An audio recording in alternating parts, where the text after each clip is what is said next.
Cheers. Start video.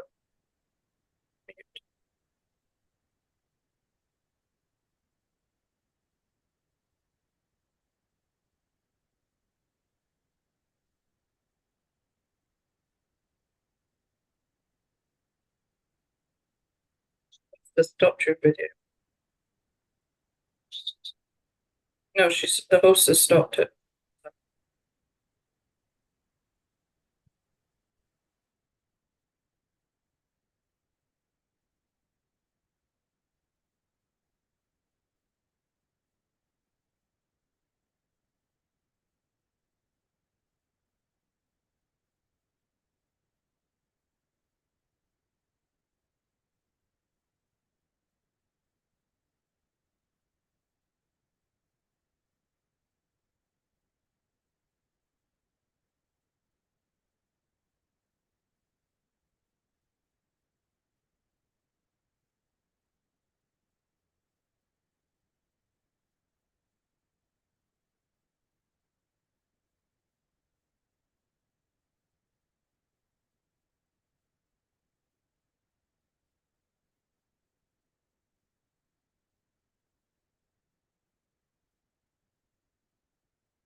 It was 6:01.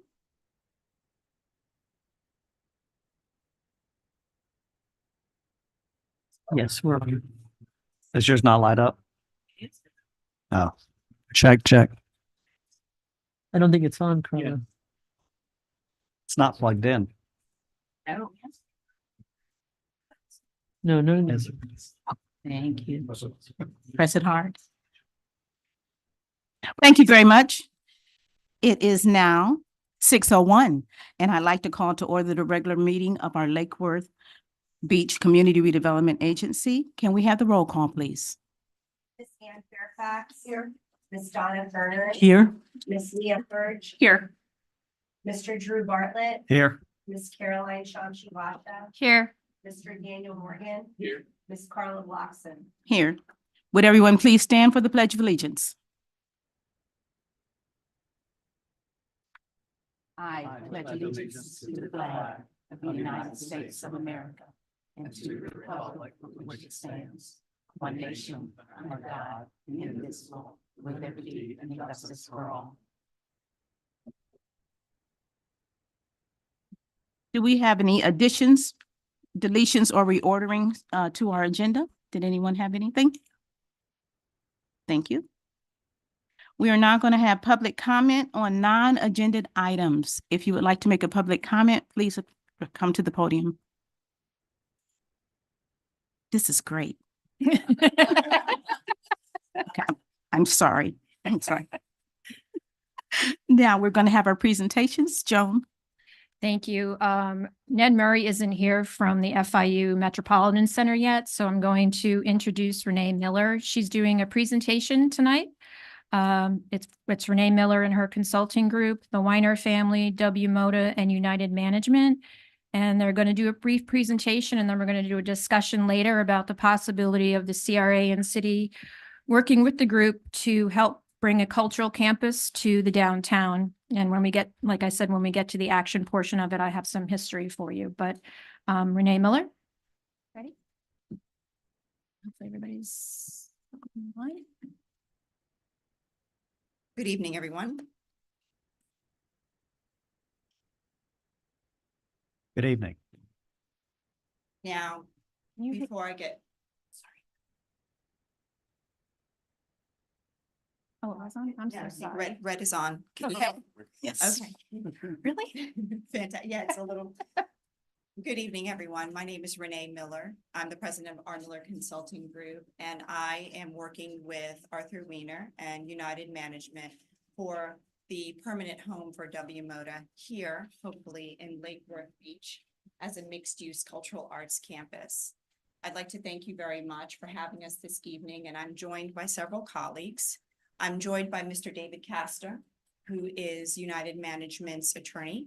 I'm joined by Nicholas Tangretti, who is the project manager for all of United Management's construction projects.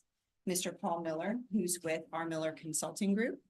And with us via Zoom this evening is Miss Louise Irvine, who is the executive director and curator of W-Moda. Thank you. So for this evening's presentation, I hope to be able to share with each of you who we are as a firm and who we are as W-Moda. I want to be able to share our vision, talk to you about why we think Lake Worth Beach is the right home for us, and talk about how we are aligned and the benefits of a potential location of W-Moda here in Lake Worth Beach. I also want to talk through next steps and our request for consideration of this board this evening. And of course, we'll be available for any questions that you may have. So at its core, the W-Moda Cultural Arts Campus concept is a partnership. And we believe that there are 4 partners in that deal. It's the Weiner family who are pictured above. The Weiner family is the owner and operator of United Management. They are avid art collectors, and they are the founders of W-Moda. There's United Management, which is the development arm of this project. They would be the owners, operators, and they would construct the project. Of course, there's the W-Moda 501c3, which is the museum function of the project overall. And they would be operating the day-to-day operations of the museum, the programs, the events, etc. And hopefully, if this goes well, our 4th partner would be the city of Lake Worth Beach and the Lake Worth Beach CRA. So it's very important for us to share who we are also as developers. The United Management Company has been in existence for over 80 years. And this is a family-owned and operated company that has a wide array of projects that vary in scope, design, and complexity. So this evening, I'm going to share with you just a few of our most recent projects so that you can kind of get a flavor of some of the things that we've done. On the left-hand side on the slide that you see before you is the Dahlia. The Dahlia is a luxury condo on the Upper West Side of New York City. And in this project, United Management fully integrated some classic architectural elements with modern design to ensure that the building was harmonious with the neighborhood, but also reflected the desires of the city for this particular part of town. On the right-hand side, you'll see the One Sullivan Place project. This innovative project was constructed as a mixed income apartment complex. So we completed this in 2003, and the project incorporates senior, affordable housing, and market rate housing in one structure. And we show this to you because it has the distinction of being the first privately financed senior affordable housing community in the city.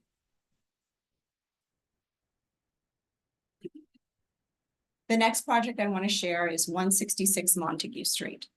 And I'm sharing this is because it's an example of one of our preservation projects. 166 Montague is a storied building. It was constructed in 1891. United Management carefully preserved the architectural elements of this building and used them to inform the interiors of the development. This was a considerable historic preservation achievement as this building was fully converted from an office building to a residential complex. So while these buildings don't represent, of course, what we would present here in Lake Worth Beach, the reason I'm sharing that with you is I want to share the scope, the scale, our commitment to preservation, our experience, and all of those things that we would bring here to Lake Worth Beach if we were able to partner for the W-Moda project. In addition to developing high-quality residential projects, what I think you have to know about United Management is that art, history, preservation, these are core values for United Management. And these core values we bring to each one of the projects that we construct. So this is the reason why the Wiener family has shared their private collection with the world through W-Moda. So who is W-Moda? W-Moda is the Wiener Museum of Decorative Arts. It was founded in 2014. W-Moda is a museum of the fine arts, and we have a vast collection of ceramic art and studio glass.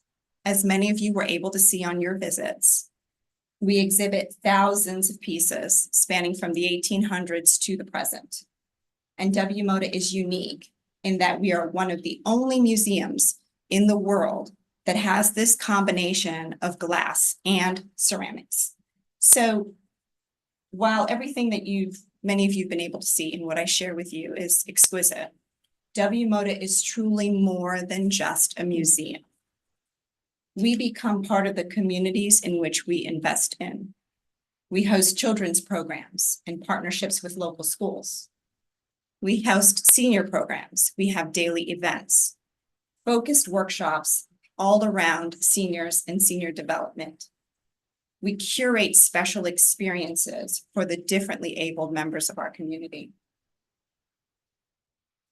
Obviously, a part of immersing yourself in any community is also having partnerships with local artists. So as a part of that goal, W-Moda features local artists throughout the gallery in exhibits and demonstrations of their skills. And we support the local art community through the sale of their work in our museum gift shop. And to us, and this is very important, diversity and inclusion is not a temporary initiative to us. It is an imperative part of the future of the arts. And so for us, we've always showcased diverse voices through our demonstrations, through our exhibitions, and through our programs. And we are extremely intentional about the fact that W-Moda is a place where children of all abilities, races, and financial backgrounds can learn to love the arts and experience the arts. This includes sharing our museum space with local visual and performing artists. We host all kinds of events at the museum throughout the years. And in the upper right-hand corner, you'll see one of our most colorful occasions, our Art of Tea event. It's a nod to our executive director's love of afternoon tea and a great way for us to promote our Art of Tea exhibit. We also find ways to help the community outside of the arts. With our participation each year in local toy drives, backpack giveaways, clothing drives, meals for the homeless, all of these things are the ethos of W-Moda. Diversity and inclusion, local participation, a commitment to greater exposure to the arts. All of these things are what we do every day. So what is our vision for this cultural arts campus? In the months that we've been trying to find a permanent home for W-Moda, to us, it's imperative that we create an activated, economically sustainable, mixed-use cultural arts campus to serve as a permanent home for W-Moda. And when we were looking for sites, there were 4 key things that we were looking for. The first is locating in a community that has an emerging real estate market that has diversity. We wanted to make sure that we could have space for events, for youth programs, and for senior programs. We wanted to align ourselves with a community that had a passion for the arts. And we also wanted to hopefully work with supportive city leadership. As it relates to the development program overall, we are looking at around 35 square feet plus or minus of museum space. That would be inclusive of a cafe, bookstore, community classroom, and event space. And with respect to the residential component, we're looking at 80 to 90 residential apartments with the necessary amenity space to support those residences. So why Lake Worth Beach? Because this community checks all of those boxes that we were looking for when we started this process. Completely outside of Lake Worth Beach, completely before this process. When we visioned this site, these are the things we talked about as a team. And when this site came to be, we knew that from this list, it was a connection for us. One of the things that I have to share with this body as you deliberate whether or not this partnership is right for you is that we're not developers looking for a place to land. We've spent time getting to know the area, hosting W-Moda tours for city officials and CRA board members, all in the hopes that you'd get to know us. We flew down on site to meet with your staff to learn about the opportunity, to learn about Lake Worth Beach. But over the last couple of months, we've dug into your plans and reports because we want to understand what success looks like for you. And what we see is alignment.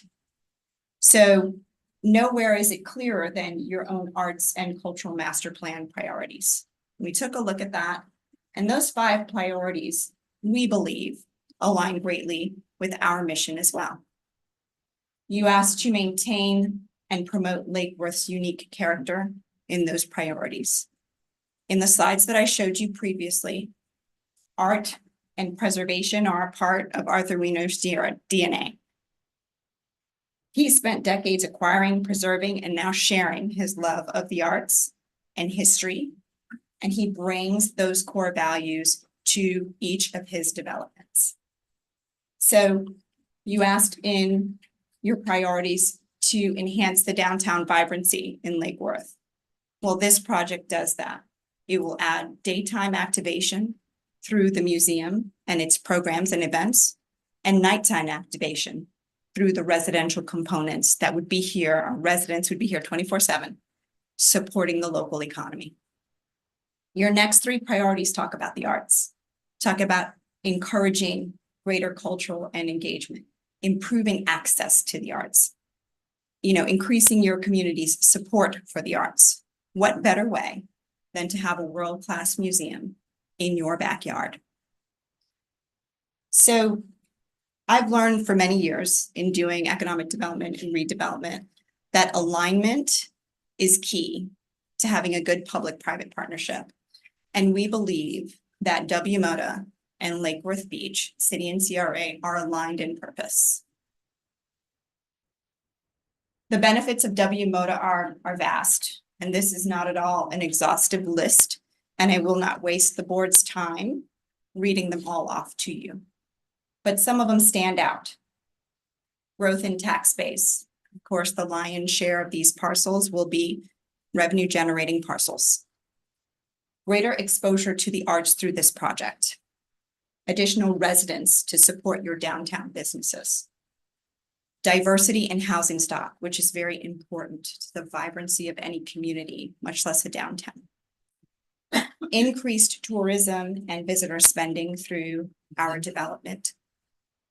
But at its core, we believe that there is too much synergy in purpose between W-Moda and Lake Worth Beach for this not to be a successful partnership.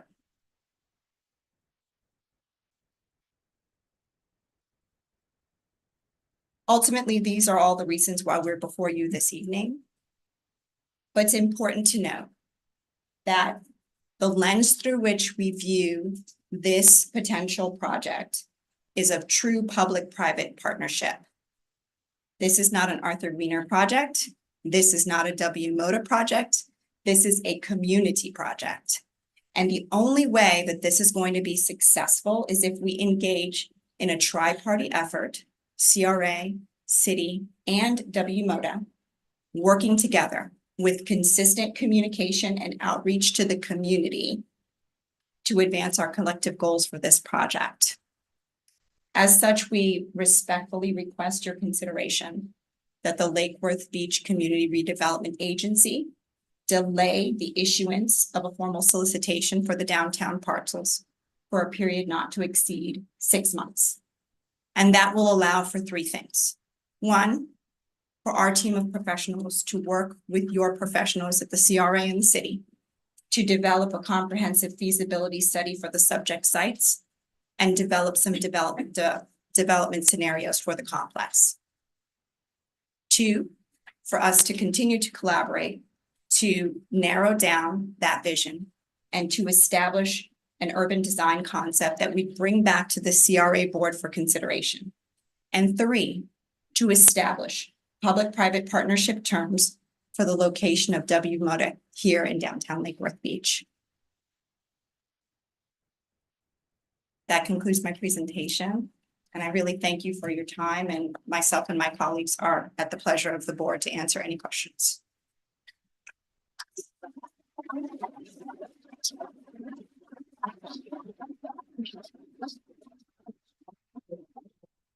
The question. Thank you, Renee. When I met your team, and saw your museum, and I've been intimately involved in the site for many years. I just couldn't believe that you had landed on our doorstep. You're sort of heaven sent for, what we're looking for, this community. Sorry. Very attached to this site. We've worked a lot on it, and we've really fought hard. We had a development that was in the pipeline that I think the community was horrified by, and thank God we set it aside. It's been a long, hard kind of row, and I think everybody is, waiting for the right thing. And we could never have imagined this. So.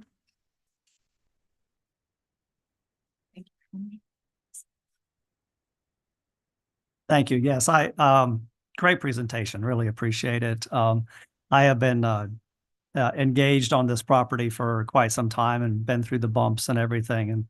And I know that we did a charrette, if you will, for this site and engage the public on what that might look like. And as you're looking at your design concepts, I'm wondering how that design concept that came out of that work meshes with the thinking at United Management and the collaboration. If I may, Madam Chair. Yes, you. We use that as a guide. So as we began talking about this project, and even as we prospectively began reaching out to team members who would work on the architecture and the urban design for this, we use that as a guideline. You'll see we talked about 80 to 90 market rate units. It's highly informed by the work that Treasure Coast Regional Planning Council has done through that charrette. When I say we've dug into your plans, we've dug. We really want to understand, do we know 100% exactly how all things will fit? No, we don't know yet. I must disclose, but we believe that we can make it work. And we believe that we would create a campus style development that is financially feasible and that adds to the overall benefit of the downtown. That's our goal. So we use that as a guide. I appreciate that. There's a lot of opinions went into that, and that's one thing Lake Worth Beach is not short of. So and I understand the first step is the feasibility study, and then thinking about the concepts for design. Would there be an openness as you get towards that concepts for design to doing some sort of open house or something to engage the public, that cares about the area and some of the thought processes before you come to us for like a final sort of consideration? Yes. As I said in my presentation, this is a public-private partnership, and you can't get the public part without the public, right? So for us, we really believe that there is going to be communication, that we will outreach. We want this to be an open process. We want to share this. Arthur has often said, oh, and I failed to mention that Arthur sends his regrets that he could not be here in person. His daughter had a grandchild at 12-ish o'clock today. So that is the reason he couldn't be here in person today. So he sends his deepest regrets. But one of the things that he's always says, it's like a marriage. So it's very important for us, if we're going to be together for all of these years, to constantly communicate and understand what the community needs, and for you to understand, what we need in order to have it be financially feasible.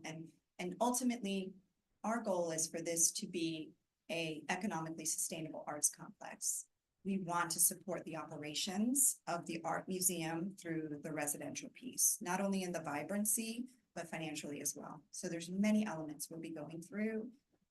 And a big part of that will be, that was a long-winded answer, but yes. Okay. No, I really appreciate it. And I mean, that's for me, I did tour the museum. It is remarkable. I mean, it is really beautiful stuff. And so it would be a crown jewel here in Lake Worth Beach. So I hope it works out. And I know that has the best chance of working out with the right process of engagement through our public processes and through us. So I look forward to it and I very much appreciate it. Have any comments, Daniel? Yeah, does the plan so far involve every single one of the parcels that No. No. Not yet. We're looking at the primary parcels first. But there's a high probability that there may be some additional parcels that need to be considered once we start taking a look at setback and step back and relationship to the edges. And so for us, we don't think that a monolithic development works. Obviously, that's not what the Treasure Coast Regional Planning Council report recommends, and your community has said that they wish to see. So I think it will more than likely require some additional parcels for us to be considering. Have any questions? Renee, thank you very much for your presentation. It was excellent, by the way. But I really want to speak to the people that are in the back of the room. Many of you have taken the time to go online and look at the museum or to visit it yourself. And the people that live in this area that's going to be affected, we want you to know that we want you at the table. We're not making this decision in a vacuum. We've all seen their product. We are excited about the product, but we also know that you have to live next to the project. So I want you to contact us, contact the board members. If you have any questions, we will relay them to the right people. If you want to speak with them, we will try and make them available. If you want to take a tour, we will make that happen, because we want to be transparent in this project and have you involved all along the way. This is not a decision that the CRA is taking lightly. And they have asked us to withhold RRP for 6 months so that we can listen to them and groom this marriage. You know, it's funny that you talked about a marriage because we're at the honeymoon phase, but we also have the get to know you phase. And as they get to know us, we will get to know them. But I know that we're serious about Lake Worth and we all made a commitment to stay here.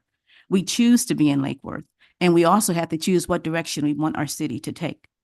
And we're at such a crossroads right now that if we make the wrong move, it may affect us for the next many, many years. And so I'm just asking you to join us on the journey. If you want to talk to me afterwards, I'll be happy to stay and listen to your concerns. I am very open to say, normally I would say, well, let's let everyone ask them questions, but we also are limited to time. And so, but if you relay your questions or you want to talk with them, we'll make that happen. You know, but thank you very much for coming and sharing your ideas. I'm really excited about this project.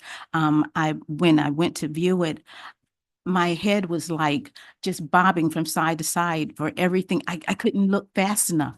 You know, I couldn't absorb it, you know, quickly enough because it was just so many things to see. And it's such a wide variety of art. It's not just one type of thing, and you go to a different floor and you see something totally different. I was excited about the teapots. You know, they had a room full of them. They had a room of masks.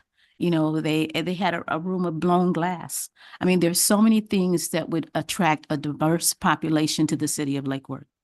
And we're already excited about where we live. We just need to share that with the world.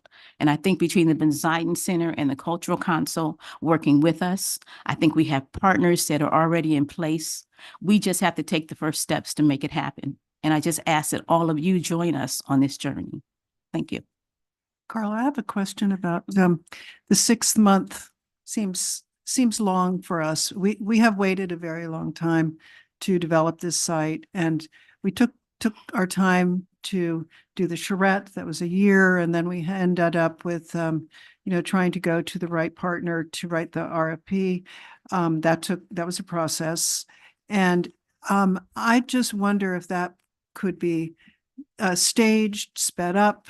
Maybe, you know, instead of just a block of 6 months, that there's kind of a period where, where we check in at the 1 month and the 2 month and the 3 month, have a dialogue along the way. You might get to some stumbling blocks and the city might be able to, help you over that. I think we're really willing to, extend our hand because you're unique. You offer something nobody. It's a teaching tool, this museum. It's going to end up changing lives, I think. So is that something that we could structure for that? Because 6 months seems like a long period for me. Well, if I may, and I will certainly defer to your staff about what the critical path will be, but we said not to exceed 6 months, and the thought process in that is that we're going to be working collaboratively. So there's no situation where we would not be speaking to your staff and the city staff ad nauseum between now and then, and certainly coming back to you with updates in the community. But that's updates are good, I think, in this community, because there's been a lot of perception of, behind closed doors, and I think we're ready for the process to be in the sunshine. And that 6 months includes community engagement. So I think it's a not to exceed, but that gives us time for the engineering, the architectural, the urban design, the financial feasibility, the community outreach, the thought process from the community and the engagement, and maybe the rework based on some of the feedback that we get to be able to bring back to you the best product as possible. So we hope that it's not 6 months, but that's why we said not to exceed. Okay. Thank you very much. Thank you. Question for staff. Mhm. Sorry, this is just a presentation. We're actually going to talk about the item on action agenda. Okay. So at that point, sure, everybody can ask questions, or we can get some input from the public. Okay. Sounds good. Thanks. Thank you. Thank you very much. Thank you. So We had planned to have a presentation from. Dr. Yeah, I Murray. apologize. Ned isn't here, so Okay. if we could just move to consent and Yes. hopefully we'll reschedule him again. Mhm. Thank you. Can I have a motion to approve the consent? I'm agenda? sorry. I'm so sorry. I Mhm. apologize. I did not see Ned here. Oh. Ned is here. He's from the Metropolitan Center at FIU, is Mr. Housing to most of us.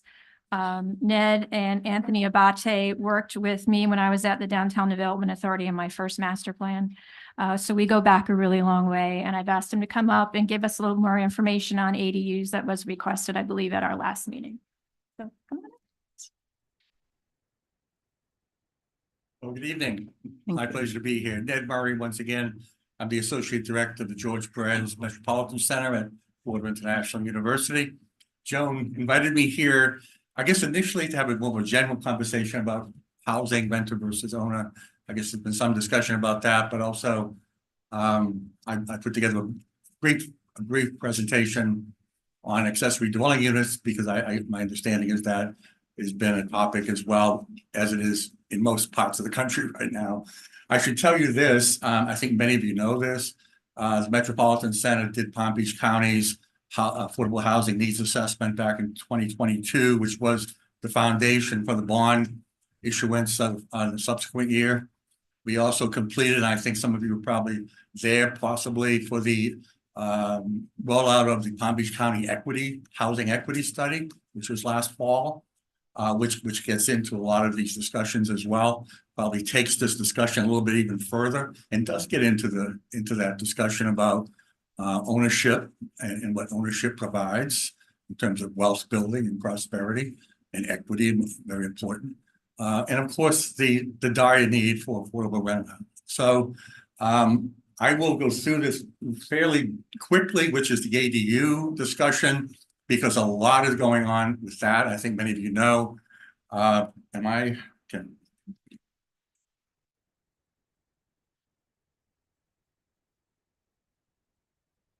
it over here.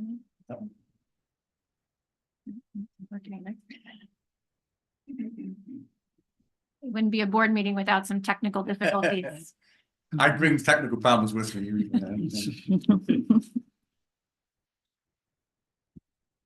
I will say this while that gets going.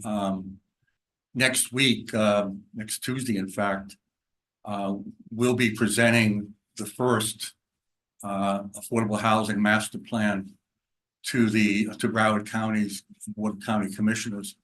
It'll be the first in the state, 10-year affordable housing master plan, which addresses so many of the issues that I'm sure you've been concerned about and talking about. Obviously, that's a countywide study involving all 31 municipalities as well, which is a real critical discussion.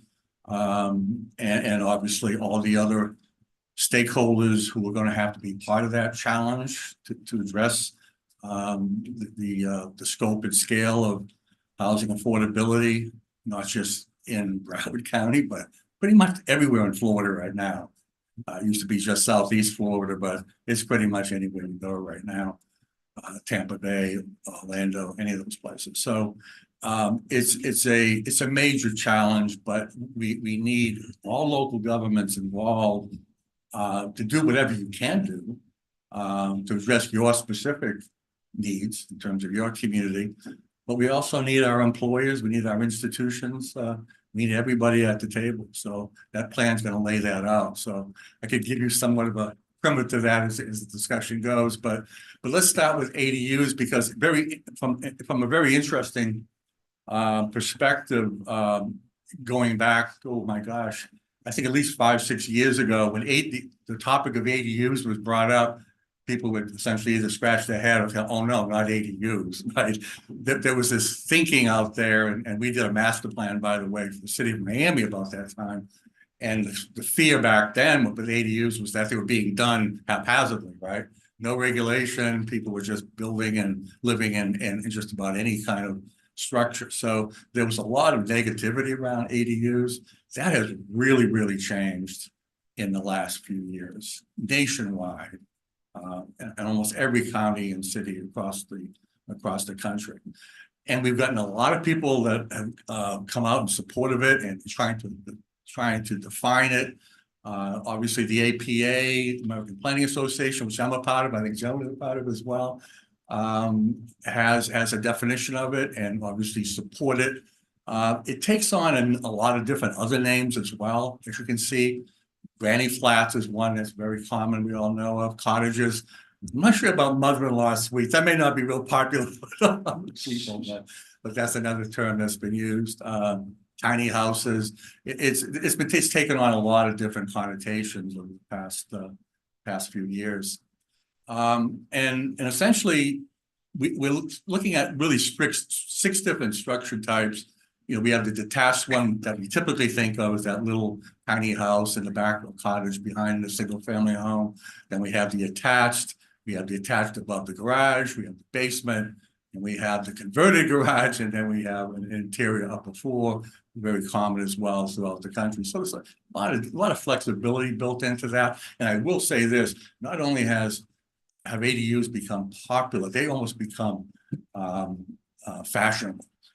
Architects and communities are really getting behind this because they realize that, oh my gosh, we can create these really cool looking structures or make our homes, our existing homes, even more architecturally appealing. There's a few examples here. I could have brought a whole bunch of them to give you that understanding, but you can see where this look is, it's really catching on in terms of not just creating a structure that's an ADU, but thinking about it in terms of architectural design and function a lot more than we did even 5 years ago. Really important to know, I think you all do, that ADUs are allowed under Florida state statute. It's been on the books since the Sadowski Act of 1992. But once again, not a whole lot of talk about it until more recently. And once again, I think there was a lot of concern. In fact, more recently, I'm sure the city of Lake Worth Beach was involved fairly recently with, at some point, was your update of your comp plan through your evaluation appraisal report, where the communities were encouraged by Florida Housing and others to, at this juncture, you know, include an ADU ordinance if you don't already have it. So it became, you know, a lot more popular, and we've heard it in a lot of communities that we work in, and it still there's a good amount of reluctance out there, just because I think there's an unknown uncertainty about what they are and where they should go, but it's quite clear that they're really based upon thinking in terms of single family neighborhoods, where you have the space and where you have the compatibility essentially for either an addition or the garage or behind the house or whatever it may be. Interestingly enough, and we have found this out over the last year as we've done community engagements throughout Broward County and talking to different agencies, and I think you're all aware of it, the fastest growing homeless population right now in South Florida are seniors. And you can see where the ARP now has become a big proponent of ADUs for that particular reason. And I would think that, you know, most communities, if you're thinking about how ADUs could be used as an affordable housing strategy, you could look at it from two different perspectives. One being the renter side, of course, providing that renter unit to, you know, a family member or to your own family, like a student or something like that. Or others who may be relocating to the area, temporary housing, great idea for that. And of course, empty nesters, but the idea that you could have a unit that could also be used by seniors as they want to stay in place, retire in place, be either moved to that smaller unit and then rent out that larger unit to a home buyer or to a family member. It gives them so much more flexibility, especially now with seniors with fixed incomes really struggling everywhere. I'm sure you all know, trying to pay the insurance bills and all the other costs of living that risen so abruptly over the last couple of years. So, so they offer all these different opportunities that I think a lot of us weren't even thinking about a few years ago until we began to realize just how dire this housing affordability issue is and where our opportunities may exist in terms of things like options like an ADU that can provide both rental but also homeowner assistance for those who are struggling to pay the bills, essentially mainly our seniors, empty nesters who live in these single family neighborhoods throughout I'm sure Lake Worth and many other communities across South Florida. So as they become legal, well, they've been legal on the books at least since 1992 here, but becoming more and more prominently legal at the local level. Pinellas County, Orange County, Tampa, I could name a whole bunch of areas in the state and municipalities that have adopted ordinances, but not just in this state, Colorado, California, across the country. These have become really, really popular, particularly in areas where housing costs have become so extraordinary.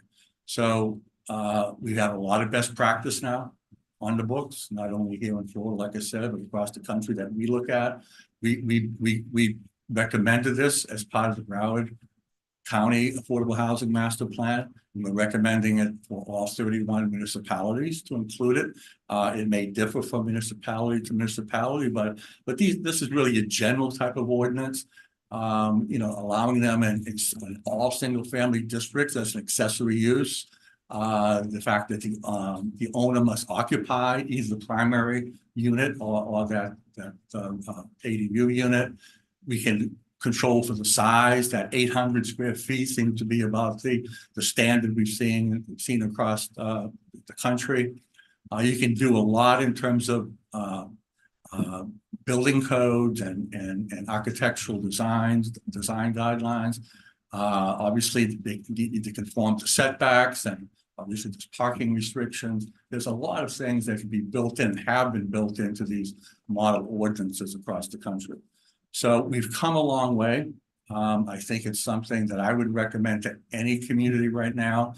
Just knowing what those affordable housing needs are out there, in terms of its own children and seniors and so many people who are struggling to find a place either to rent, just enough space to rent, or be able to stay in their homes and retire and not have to worry about paying that insurance bill or the other utility costs that come with owning a home, which has become so difficult. Even if you don't have a mortgage today, all those other costs are really affecting a lot of our seniors right now. So with that, we can talk about that, but I also know that Joan had mentioned that there may be some questions or some discussion you might want to have about housing affordability in general, and particularly as it relates to owner versus renter, renter versus owner. So I'd be glad to take those questions and be glad to talk to you about that. Thank you. Thank you. Thank you. Any questions? I'll ask a question. Have you seen any like municipalities or CRA districts offer type of grants or have grants to help homeowners looking to build an ADU on their property? Is there any cities doing that now in our area? I can't identify one that's local, but I can tell you that because ADUs have become so popular, that more and more communities are providing incentives to build them now, including financial incentives. So if you were to an ordinance in place and you thought it was a good strategy for your single family neighborhoods, yeah, you'd want to incentivize that. And certainly, yeah, down payment assistance or some other type of grant, through one of the various federal state programs that are available to homeowners who would want to expand, either on the existing structure or provide a freestanding structure on their property.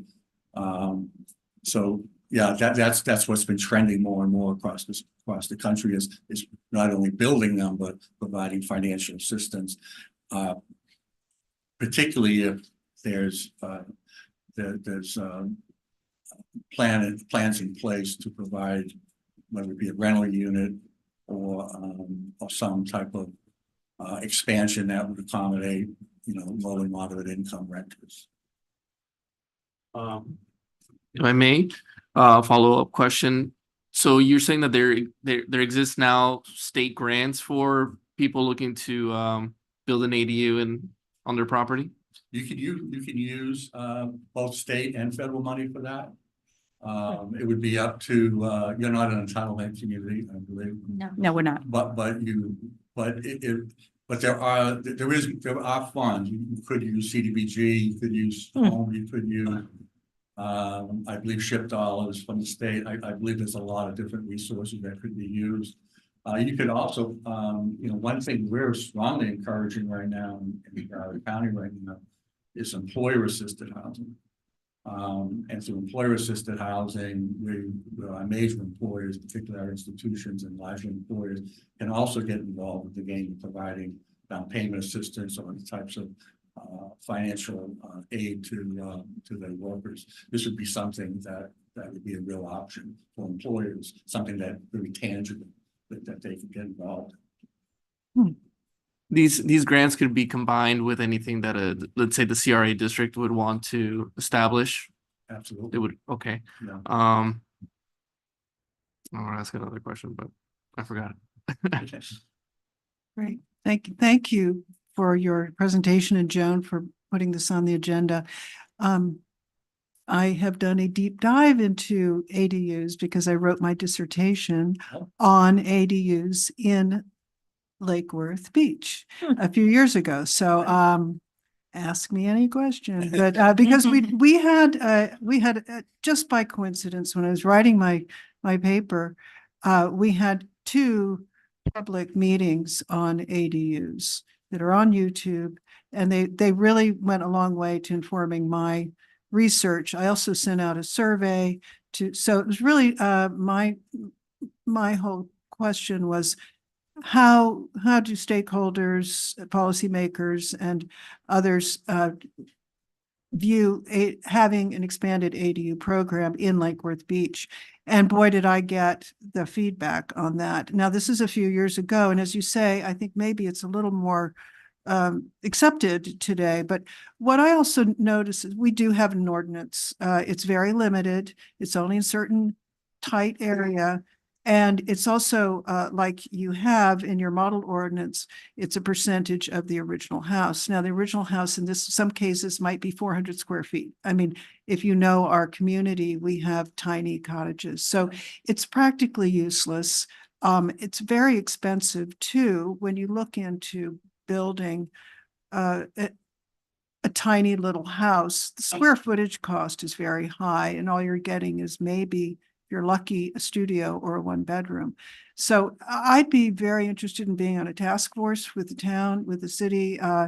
Maybe if CNU, as the CRA wants to do a task force on it. It's gentle density for our town, allows us to densify. Now, we are quite dense already, but we have these very long, narrow lots. You're familiar with them. They're 125 feet wide, deep. We have alleys. We have the primo site planning for putting attached ADUs on alleys. It's like tailor-made. So we could develop that as a good strategy going forward to insert affordable housing. One just bear with me because so much that I do have, one of the a lot of people spoke about ADUs when it was a public meeting, and one person came up and said, I have an illegal ADU. Now, people have these apartments all over town and they are illegal. She said, it's the only reason I could afford to have a mortgage. It was the only reason my teenage son could have a place that, you know, after college he could be in. It's the only place I could bring my mother, you know, to be close to me when she had Alzheimer's in her early stages. So when you look at that perspective, this woman was, you know, it had been helped at every stage of her life in an economic and development. And funnily enough, the people who hated ADUs were those kind of breadwinner guys, felt like ADUs were multifamily. It was going to degrade their property that they had worked hard. And, you know, if I get an ADU, then suddenly I'm in a multifamily situation. And so, you know, I did learn a lot. I have a lot of data on it. And it's not a simple thing. It's expensive to build. There is public opposition to people who feel like it's inserting maybe, you know, undesirable elements, you know, somebody who might be poor, you know, into a neighborhood. So it's very complicated, but we might be ready for it. You know, we might be ready for it. Well, thank you. Those are great comments. That's really quite convenient that you did your dissertation. So what I would say, I used to be a planning director. I used to be in city government years ago, years. And I always, you know, when I look at issues like this, I always think about it in terms of what would I have done as the city planning director, you know, as this issue came before me. And certainly 5 years ago when this was being discussed, I was really concerned, as a lot of people were, because they weren't being regulated, and there was just a lot of issues in terms of, well, the issue you raised, in terms of how does this even going to look? And the differences between communities and neighborhoods. You mentioned irregular lots or smaller lots, and so, you know, my thinking on this would be, as that not so much as an academic, but as a plan is still on the plan, is that I don't think any municipality should just you know, do a blanket endorsement of even a model ordinance. I think it should be part of a larger housing strategy that could be the city, it could be the CRA, part of the CRA's plan, so you could really drill down your point in terms of what are we really talking about in terms of the types of lots, the types of structures, how could that best be done? You know, maybe what we're looking at really is if there's some opportunities, maybe it's more above a garage or an addition versus say freestanding type. It may vary, but I think from my perspective, I would want a lot of flexibility in that and really start to look at different types of design alternatives. Yeah. Based upon the critical issue is the cost of the design, the permitting process, and finding a contractor who'll build a small thing at a reasonable price. I know that Vancouver had a very good something they called laneway houses, and they actually published the designs on their website so that you could just have a ready-made out of the box.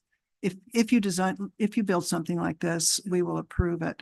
And that's, I think, as you say, like the model ordinance, along with the, you know, the actual, you know, form-based code there would be something I think we can do. We have a lot of degraded property at the rear of our properties. When you go down the lanes, have you driven down the lanes and you know what it's like? It's terrific. It's like being in the Caribbean, but it's also quite dilapidated because people's houses are in the front. These are 100 feet away. And, you know, it's hiding in plain sight, I think, are opportunities for something like the CRA to do. And maybe we can take it up, you know, a later date after we build the museum. Anyone else? I'm really concerned about your comment when you talked about seniors. I don't know if you've noticed lately, but most of the time you've seen me with my 90-year-old mother. She is probably going to be living with us permanently, and this would be an ideal solution for her. because it gives her the right to respect her dignity. She has her own space, and she's close enough that if something were to happen, and she'd even come to our house for meals, so I think that it's something that the CRA as well as the city should be looking at as an option, even if we did it just for senior housing. We can certainly think outside the box to say, this is the type of ADU we want to build, and have that discussion. I think as we all age and people want to age in place, we need to look at all the options that are available. So I certainly would recommend that the CRA at least start with a discussion. And if we could form a task force for people to look at it along with the city commission to say, what type of ADU would we want in our city? And where could we place it? And would we be able to use the alley space? People use their alleys for a number of things in certain parts of the city now. And yet not all of them have been given permission, but they have, so in the area that I live in, we aren't able to have ADUs in our district. And I think that if it's available for another district, I certainly would like it to be in mind as an option. And I think that's what we're talking about, is what options we want the city to have. And so I think that I would recommend that the CRA certainly pick up the discussion as to what we could do. But thank you for your presentation. It was excellent. Thank you. Thank you, Nan.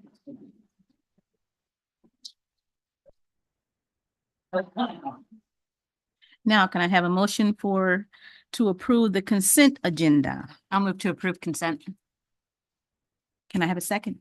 I'll second that. All those in favor? Aye. It passes. Thank you. Please review the minutes from January 30th, 2024, and see if there's any corrections or changes you'd like us to make. If not, I'd like a motion for us to adopt. I'll move adoption. I'll second that. All those in favor? Aye. Thank you. Now we'll move on to our action agenda with W-Moda, direction for staff on downtown in the RFP process. Joan? Thank you, Madam Chair. I just wanted to give a little, I swear, brief history, if I can, of the downtown and kind of how we got to where we are today. So while William and I were working on the two-part RFP, which was asked for by the City Commission, almost about the same time, I got a call from Corey O'Gorman, who works with Renee, and of course told me that they were interested in doing a museum in the city of Lake Worth Beach. Honestly, at first I was like, yeah, well, yeah, everybody wants to do something, right? But when I looked a little more into it and spoke with Renee and Corey and Renee's team, I was really became more and more interested in a number of the sites that I had originally recommended, which were more on Dixie Highway. It really made more and more sense for them to be in the downtown. So the two-part RFP that we have is ready to be advertised. We received significant input from Joe Cole of Dover Cole and William Waters to assist with the process to make sure that it was one that could be easily followed by a developer. However, there were some suggestions in the Treasure Coast plan and the parcel plan that differ from the affordable housing and sustainable building ordinances that were adopted in 2022. So just make note of that. Yet both Dover Cole and William Waters both believe that a plan development process would be the best process to move forward with. We can relax certain requirements if needed and allow some different uses also. Obviously, since we bought these properties, it's been a substantial amount of time, and inflation, construction, and labor costs. In addition to height and density options, it kind of restricts what can be done there. But I do believe that if we work in partnership and we're willing to compromise a little bit, that we can definitely come up with a development program that would benefit W-Moda, the city, and the CRA. Having a renowned museum in our downtown would solidify what I would call our mantra, that Lake Worth is the place where art is made and is home to creatives in Palm Beach County. If you look at the area holistically, what better use in downtown than a museum and housing to join such destinations and treasures like the Playhouse, the Stosneck Theater, the Historical Museum, Ben Zeiton, the Cultural Council, Hatch, of course, and a number of private stores and art galleries. So at this point, I just want to iterate to everybody that we do not have details like the number of units, the number of parking spaces. But if the board agrees to take some action tonight, and it would be to give us at least a couple months, up to 6 months, for the city and CRA staff to work closely with W-Moda and explore the opportunity and the possibilities of a joint venture here. And during that time, we would also like to set up as many visits as possible, because I cannot stress to you enough how, when you say a museum and then you go and see this museum, it's really, really stunning, and it really blows you away, and you want it for your community so, so much. And also, I would like the opportunity for, as we know, this project is not ours alone, it's also with the city. So it'd be nice to have, city involvement, not only in some of the tours, but also with meetings with Renee and her team. So at this point, I'm asking the board for their direction as far as the RFP process is concerned. I'm giving consideration to Renee and her team to possibly hold off on advertising the RFP for approximately 6 months. Thank you. In asking for a motion and a second, which would lead to a discussion, which would further lead to public comment. Before we can begin that process, I need a motion. I have a motion from the board. I'll make a motion. So for the board to discuss the possibility of allowing W-Moda to discuss a proposal for the downtown sites, working closely with the city and CRA staff. CRA staff will hold off on advertising the two-part RFP until after W-Moda is able to put together a proposal and possible terms are worked out with staff and brought back to the board by the summer. I'll include the other part in this too. If I may, lastly, the board may want to consider appointing a CRA board member to be the board liaison for this important project. That's it, Madam Chair. Do I have a second? If I might, I would suggest that they be two separate motions. Okay. So one just deal with the RFP, and I believe you said summer. So would that be by the end of End of summer. So end of September? Say Is that 6 months? end of August and March, or April, September. May, June, July, August. Yeah, September 1st. Let's say September 1. Okay. All right. Thank you. I'll second. All those in favor? No, no, no. Oh, wait, I'm sorry. I'm sorry. I'm a little anxious. I'm sorry. Jump in the gun. Now that we have a motion and a second, let's have a discussion. Board members? I mean, can we hear public comment first and then have a discussion? No? I think it's discussion and then public. Point of order? Can I do that? I think we've had a lot of You discussion can- already, so, Well, we haven't heard from the public. not and the I pub, think but I mean that's fine. us, so. Yes, The only thing I would Can say, we- if we're gonna do discussion first. can we please have public comment now? Yes, and then have our absolutely. Discussion. If you would like to make a public comment, please proceed to the podium. And don't forget to state your address, please.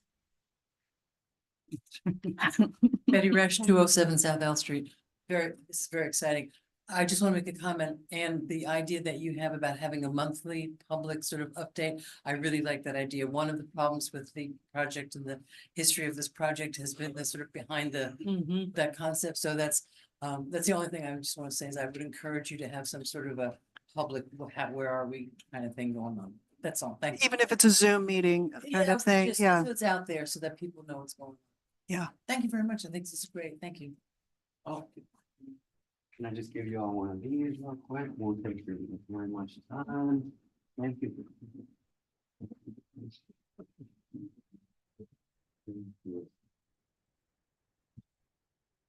Hi, my name is Todd Townsend. I live at 502 South J Street. I love museums. I used to work in 2 museums. Actually, used to live in one of them in Massachusetts. So I'm totally all about the museum situation. I love museums. Museums are great. These are like really great joining places. However, we are a small town, really a small downtown. And we really don't want really tall buildings overlooking our square, which is where we do our thing. And this parking garage, this one level up parking garage that I've just given you, is kind of their idea would really destroy the parking continuity that we do have.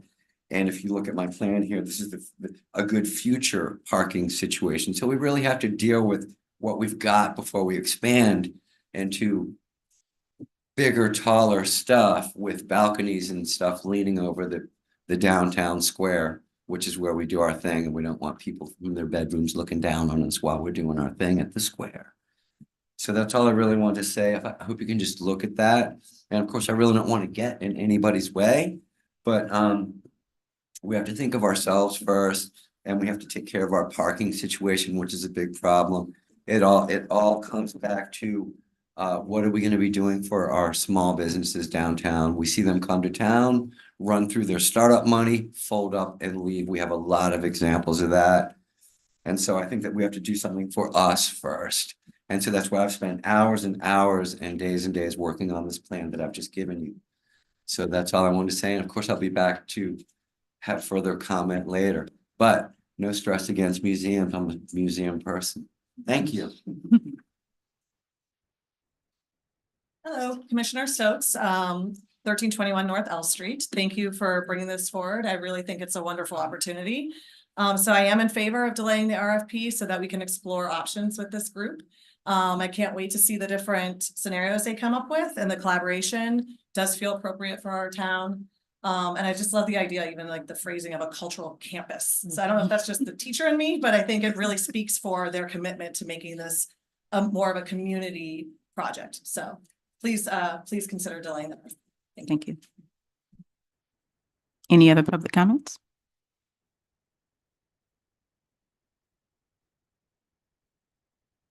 Hey, good evening. Cindy LaCourse Bloom, Executive Director of the Community Land Trust of Palm Beach County in the Treasure Coast, 493 Davis Road, Lake Worth, Florida. I just wanted to come and show support for the museum. I really believe that it'll be a tremendous asset for the community, and it'll add to the economic vitality of the district, as well as really improve the quality of life for the existing residents of the city. Thank you. Thank you.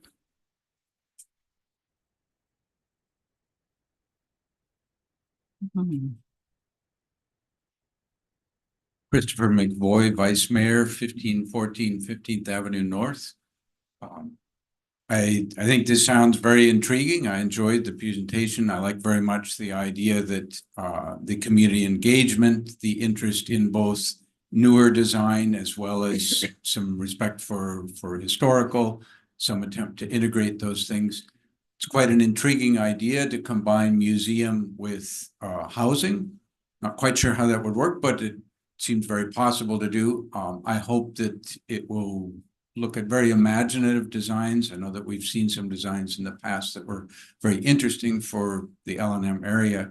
And I hope that will, I very much support the idea of the 6 months or approximately 6 months delay with the public interaction along the way. So thank you.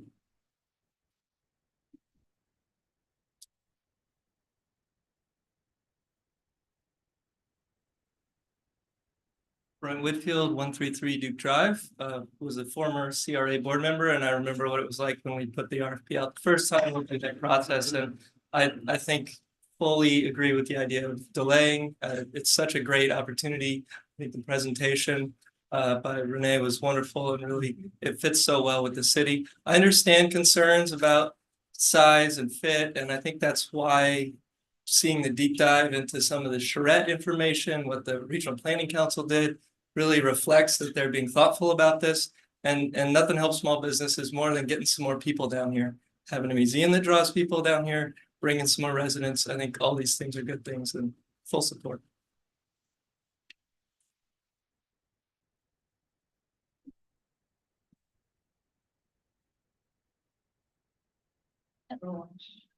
Hi, my name is Deborah Robert. I live at 127 South K Street. Clearly, I know I'm an artist, so I'm very excited. I want to say too, I thought it was very interesting when you brought up the different variables of interest for this particular museum, in that you're looking at diversity. Well, it sparked my heart because I'm differently disabled. I'm a ceramic artist with the Master of Fine Arts. I'm also on the PR board and I am the spokesperson in a way for the wonderful, incredible Ben Zeiton Center. And this would put us on the map internationally as a glass mecca, hands down. Now, the beautiful thing about that is Joanne Burkow, the founder of the Ben Zeiton, has already been working with underprivileged kids in our city. 7,000 children have been through workshops at no cost to them. Imagine the combination of that with the museum. The other thing that I love is a working museum and a living museum, because when you have living people in a museum, which does happen, even in Norton does it, you go from something where you're looking at things to where you've got life in the space, you've got artists, you've got motion, you've got things being done, you've got discussion, and it will be so vibrant for the downtown. I can't even imagine the possibilities. So thank you for this. This is what our city is about. Thank you.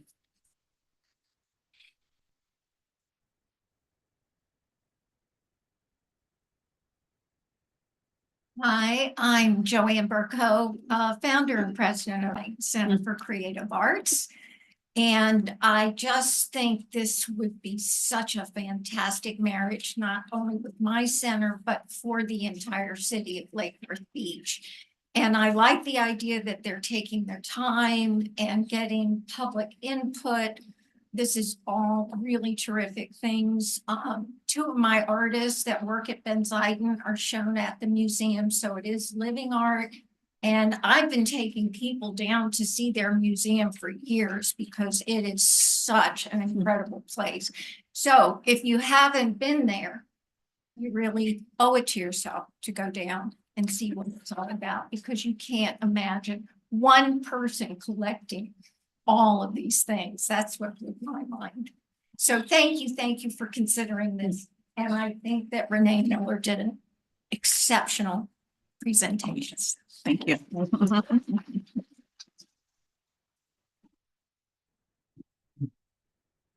Hello, Commissioner Maliga for the record. I'm not an artist. I can't even draw a stick figure, but I can appreciate art. And I was able to go down and witness it firsthand. And we keep talking about the fact that we need destination locations in this city. And we need job creation, and we need economic impact. And we need something that is just as unique as everybody up here on this board reflects, the city of Lake Worth Beach. This is the project. I urge you to approve and work with and be considerate. If they are a little longer than 6 months, I do love that you want to have presentations and updates, but I do know that this is something worth waiting for and doing it right and being patient, because this is an opportunity that I'll say I'm ecstatic for. I am super, super excited. I invested here 12 years ago as a business owner. Oh, no, 14. Good Lord, where's time gone? Whew, 14 years ago. And it's so exciting for someone to say, Lake Worth Beach, we want you to be our home. Because we all chose Lake Worth Beach as our home, for those of us who weren't born here. And I think that this is an amazing opportunity. So thank you to the CRA, thank you to Joan, and thank you for choosing us. So you have my full support. Thank you. Good evening, Bonita Gutta, president of the Royal Poinciana Neighborhood Association. I love the project. I love the presentation by Renee. Thank you so much. Lovely. Something that we do need to keep in mind is one of the things that makes our neighborhoods so rich is the fact that we have a heavily populated area with Guatemalan, Mayan, Spanish speakers, and a lot of them don't even speak Spanish. They speak Mayan.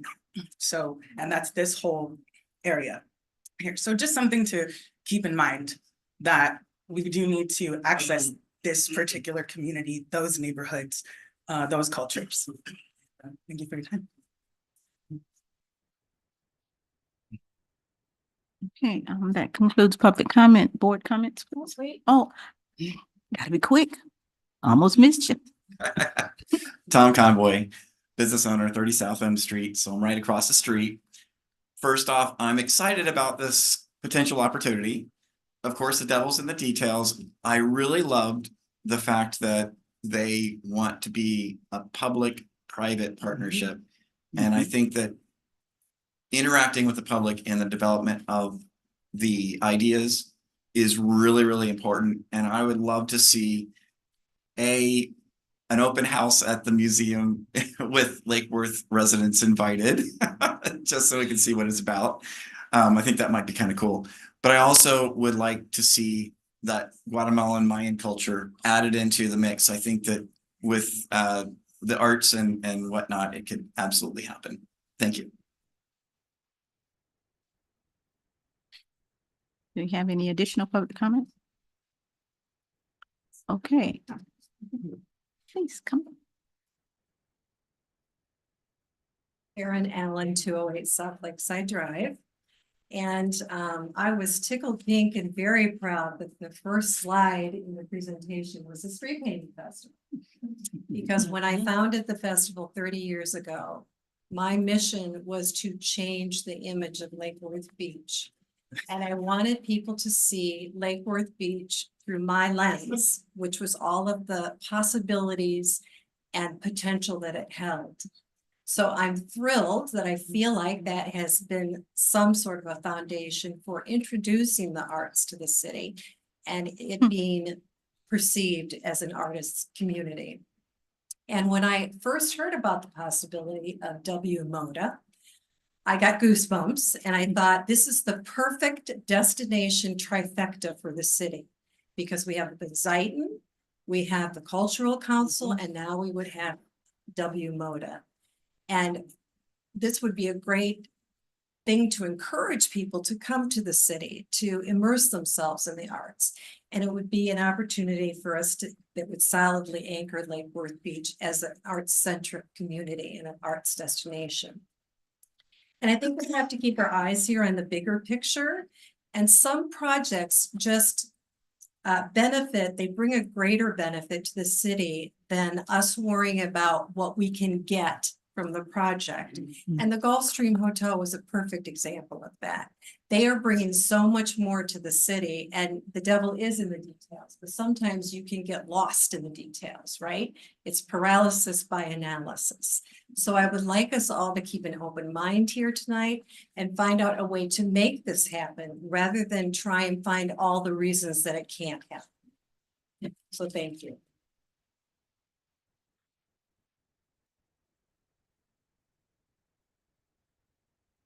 Hi, Andy Amoroso, 101 Southeast Coast. I sat on this board when we brought the Cultural Council to the city. I sat on the commission as your District 3 commissioner when we brought Ben Zeidan to the city. I think this is a great project. As a downtown merchant, we need something like this. We need additional parking. We need additional live workspace. So I embrace the project. I'd love to see how it actually transforms and transforms our downtown. And thank you for all the work. Thank you. Any additional public comment? I don't think so.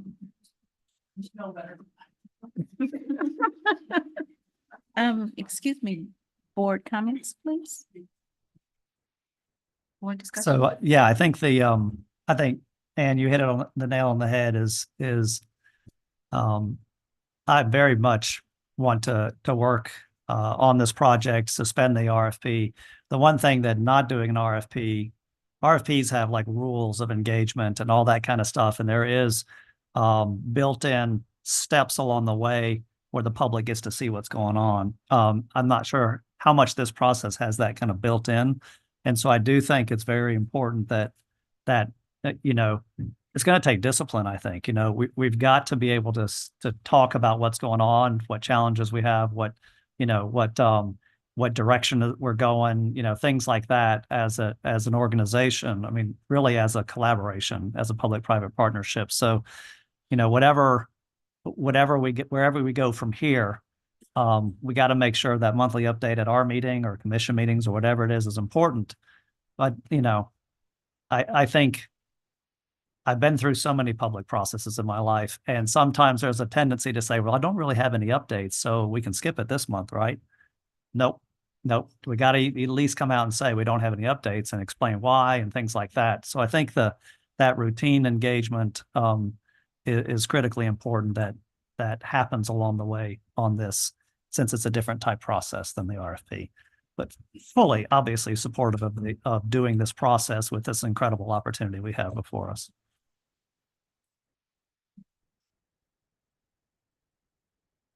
I'm really enthusiastic about this opportunity. I think this is the kind of thing that the town needs. And like Commissioner Maliga, I am not an artist, although the Ben Zeiton has been kind enough to allow me to take 2 classes there at the peril of their teachers. So I'm very enthusiastic as to what this opportunity can mean for our current art institutions, as well as the community. I think one thing we need to keep in mind as we go through the process is this does have to be economically feasible.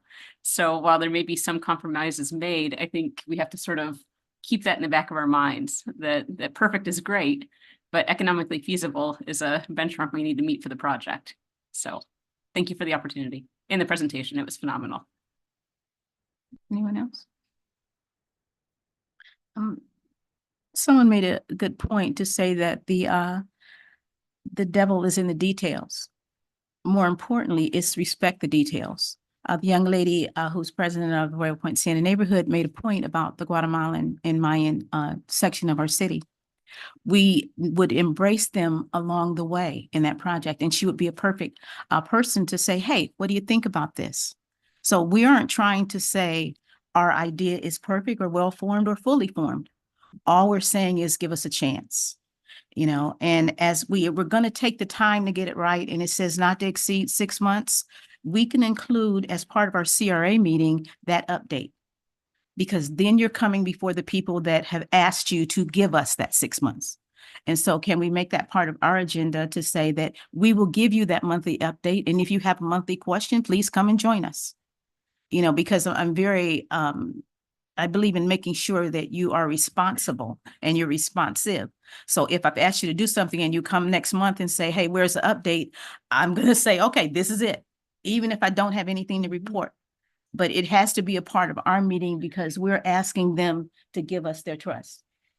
And when we say not to exceed 6 months, I'd like to take the time to get it right, not necessarily just take the time. And so as we move along and we're in our month number 5, if we have some more things to discuss, we will come to you at month number 5 and say, this is where we are, this is what we're looking at, and this is like, maybe can we have a month extension? If we don't need the 6 months, we don't need it. But I don't want to rush it. And I do want to make sure that all the people are at the table, all parts of our community, because a lot of times things happen in Lake Worth and people feel that they're not a part of it. And so this is your opportunity. So please join us. And now that we've had our board comments and public comments, I need a vote. All those in favor? Do we want to add the 6 months to the? It is. It is. Yeah, there. that's Okay, there. good. Yep. Okay, good. Yes. I'm sorry. Madam Does anyone- Chairwoman, could I also ask for if anybody would like to volunteer to have a liaison on the board as well to help staff move this forward? I think I would do it with you. Can we have 2? No? Okay. If you have 2, it ends up becoming a sunshine meeting and you'd have to have. Right. Oh, right, all yeah. that stuff, so. Okay, sorry. You can do it. I'll do it. Yeah. So just for the record, Commissioner Fairfax will be the board liaison. You want to make a motion? Yes. Can I pitch myself? Sure. So I know you have a spot on L Street as well, but I live there year round on 211 North L. So right there, I run by the spot every day. And I mean, this L&M project has been one that I saw derail. I came back to the CRA to try to get it back on track. And then that's exactly why I signed up this time around, to try to get L&M accomplished the right way. So it is one of those things that I want to see, and I'll be here to make sure that the transparency is there and that the public is engaged until September 1st, right? So and you are way more qualified than me what I know is government process and what is a good government process. I don't know architecture and that kind of stuff like you do, but that's one of the things I'm very interested in making sure goes forward. So how about we have two, but not at the same meeting? So if we're talking more about design and architecture and urban redevelopment, we reach out to one. And if we're looking more for, how are we going to get through all this red tape? I'm good at that. Yeah, and move forward, maybe we can go to Drew. It'd be a pleasure to work with both. Thank you, Joan. That's a good compromise. And I know you're very good about reaching out at the right time to, know that. So, okay. I think that'd be think that great because I would. Well, I live over More the trust. bridge, so I'm right there too. So Very good. I think that's a good option. Is the board in favor? So Okay. Then we need a motion. Can I have a Yeah. motion, please? Let's see. So the motion to appoint both Oh. Commissioner Bartlett and Commissioner Fairfax as liaisons with respect to duties as outlined by the executive director with respect to this project. I can't just ditto that, can I? You can. Okay, I would like to make a motion for what our board attorney set forth as a proposed. I'd like to second that. And all those in favor? Aye. Aye. And the second part, That was it. that was it. Okay. Thank you so much for coming. Thank you. We're going to let our guests leave, so they can go eat. Thank you.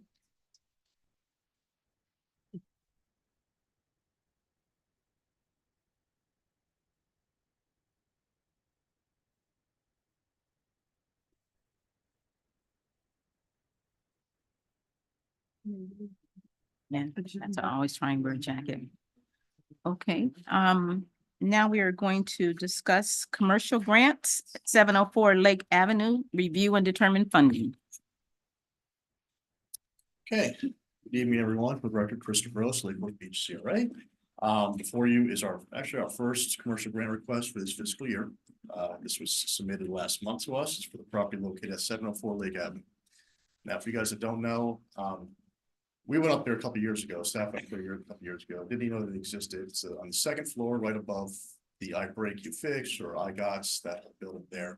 It's the second floor up there. It's been walled off for many, many years. If you go up there, it's a pretty impressive space. It's over 3,000 square feet of vacant space that's been sitting there for many years. No utilities, no plumbing, no electrical, no light, no windows, really, a couple windows in the back. So really just been used as storage.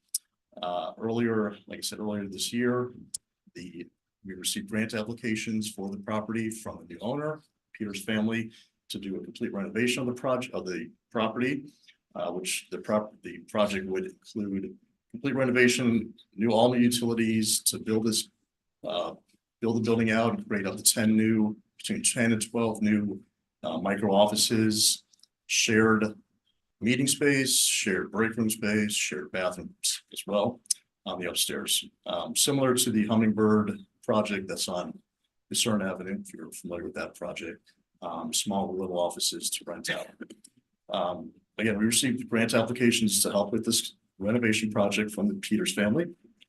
Total costs are expected to exceed or come close to $600,000 for the complete interior build out and also to create a new facade along the front of the building, which is really all new windows, painting, banding as well.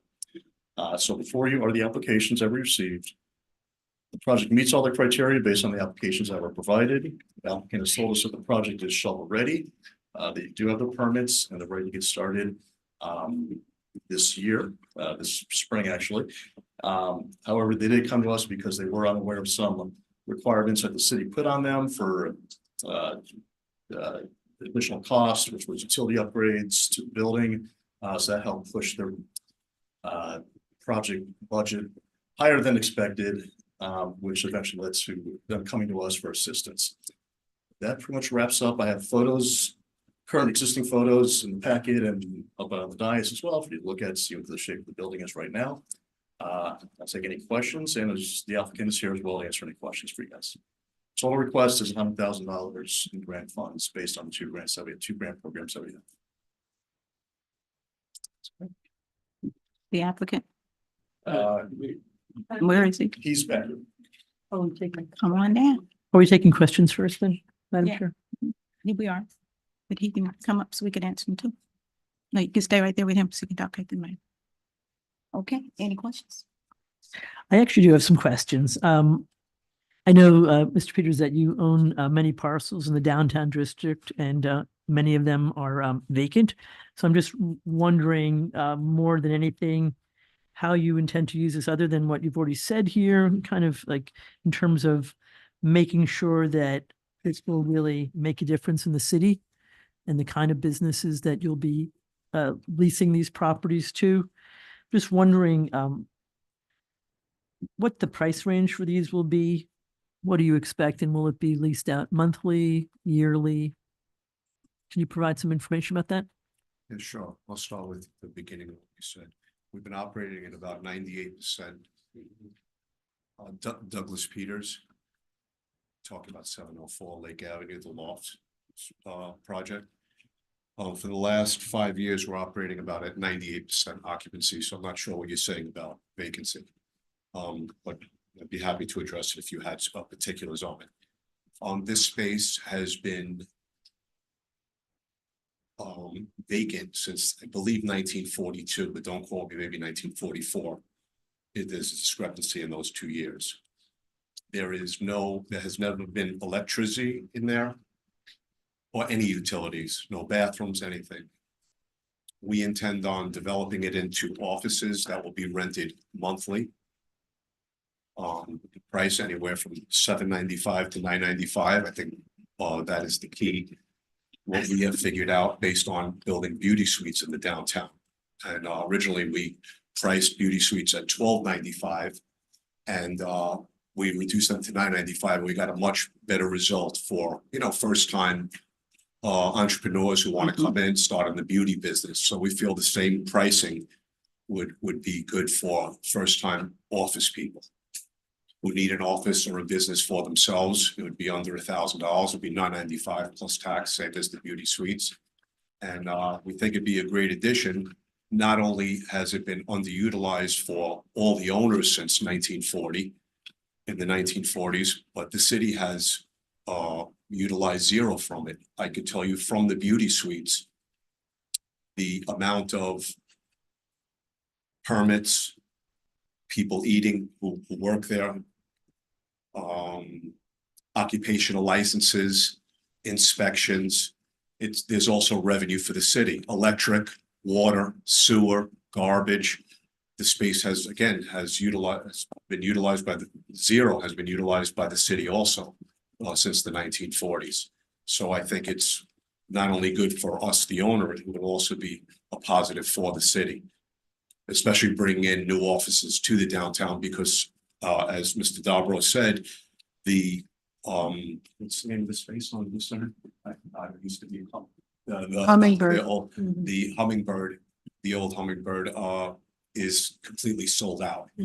So we got that idea from that after speaking to that owner about a year. We did go through a lot of hurdles with the space. It was 11 months between fire department, between the historic board. So there was a lot of work even to get to this point. We probably wouldn't be here speaking to you, but when we started pulling up things, boards and things in there, we never realized that it's not that it needs an electrical upgrade. There is no electric. It's not that it needs plumbing, as you said, we're not beginners at this and we understand there's investment for us, but we're starting from a negative plateau, like really deep under. We have to first bring all that to the property, which is at a great cost. It actually puts it where it's not worth it for us to do, and it would go back to storage. So that's why we're gathered here today. Okay. One of the things that Chris that I just read that Chris didn't bring up was. Sorry, we can't hear you. Oh, I'm sorry. One of the things that Chris didn't report is that the board has the option to propose different funding amounts or to completely reject the request at its discretion. And then if is awarded, then will be created and promptly filed with Palm Beach County Clerk of Courts. And so I think when we're always talking about the grants that come before us, we're generally thinking of the total amount, you know, and I'm not saying that his request is not valid. What I'm saying is we also should look at how much money we have to award annually. And should we start considering, do we grant the full amount in all cases? You know, and that this is our first one, so we may feel differently when we get to December, you know, but that is an option. Yeah. Are we? Yes, we're still discussing. Go Okay. ahead. Yeah, I think I would follow Joan's lead on that and her staff to guide us as far as what's the kitty like, you know, and how is this a reasonable request? It is a lot, but I will say that, you know, our mandate is to reduce blight in town. This is definitely a blighted second story that's never been brought on board. There'll be sales tax, there'll be all kinds of revenue that will be generated, as you say, the utilities, and just to bring it back or bring it into operation, you know, it's like a brand new downtown. How many square feet is it? 3,000? 3,053. For our little town, that's a considerable amount of square footage. So I'm in favor of this in theory, because I think we're inventing new property, and it's there. It deserves to be brought on board, and anything that will allow us to bring more people downtown to eat lunch, have dinner, discover that they like it there and they want to, you know, buy property is, I think, part of our mandate. So that's what I feel. What is the amount of our annual budget for our improvement grants? This year budget 400, 450. It's the first major grant we received this year. Applicants still have till June 1st to get applications in for this fiscal year. So we've got about 4 months left. We haven't received no other applications yet, but there's a couple of projects that are out there right now, and there's waiting for season to wrap up so they can get applications in. But this is an application we received so far this year. 450. Okay, do you have any additional questions? Go. Where's the Hummingbird office we keep referring to? Well, Hummingbird is a separate property. We just use that as a reference. This is 704 Lake, if you're familiar. Oh, no, I know where that is, but where the Hummingbird offices, you say that it's fully. The old Hummingbird is now called Emerge, and it's on the corner of K and Lucerne. It was the Hummingbird Hotel. That's what Gotcha. many years ago. Now it's called Emerge. Right. I couldn't think of that. Can I add one thing? The reason that after having many retail spaces, the reason why we like this for the downtown is what we learned from the beauty suites. You have many stores on Lake Avenue, and some could be 300 feet, some could be 1,500 feet. And when you rent that out, you get one tenant. When you look at something like Emerge or the beauty suites, let's say you use the beauty suites, that's 13 suites. That's 13 usually young entrepreneurs who come in because of the price point. They can't get their own building. They can't start their own business. First, last security is, you're talking $10,000. This, for less than $3,000, you're in business. This brings people who, when they're in business, and I watch what happens with the beauty suites, they go to work there, they go out, they're not going to go far for lunch. They eat their lunch there. Sometimes they eat their dinner there. Then they see all the other stores. They spend their money on the Ave. And that's what we've noticed. And that's what all the other tenants have told us who surround that project.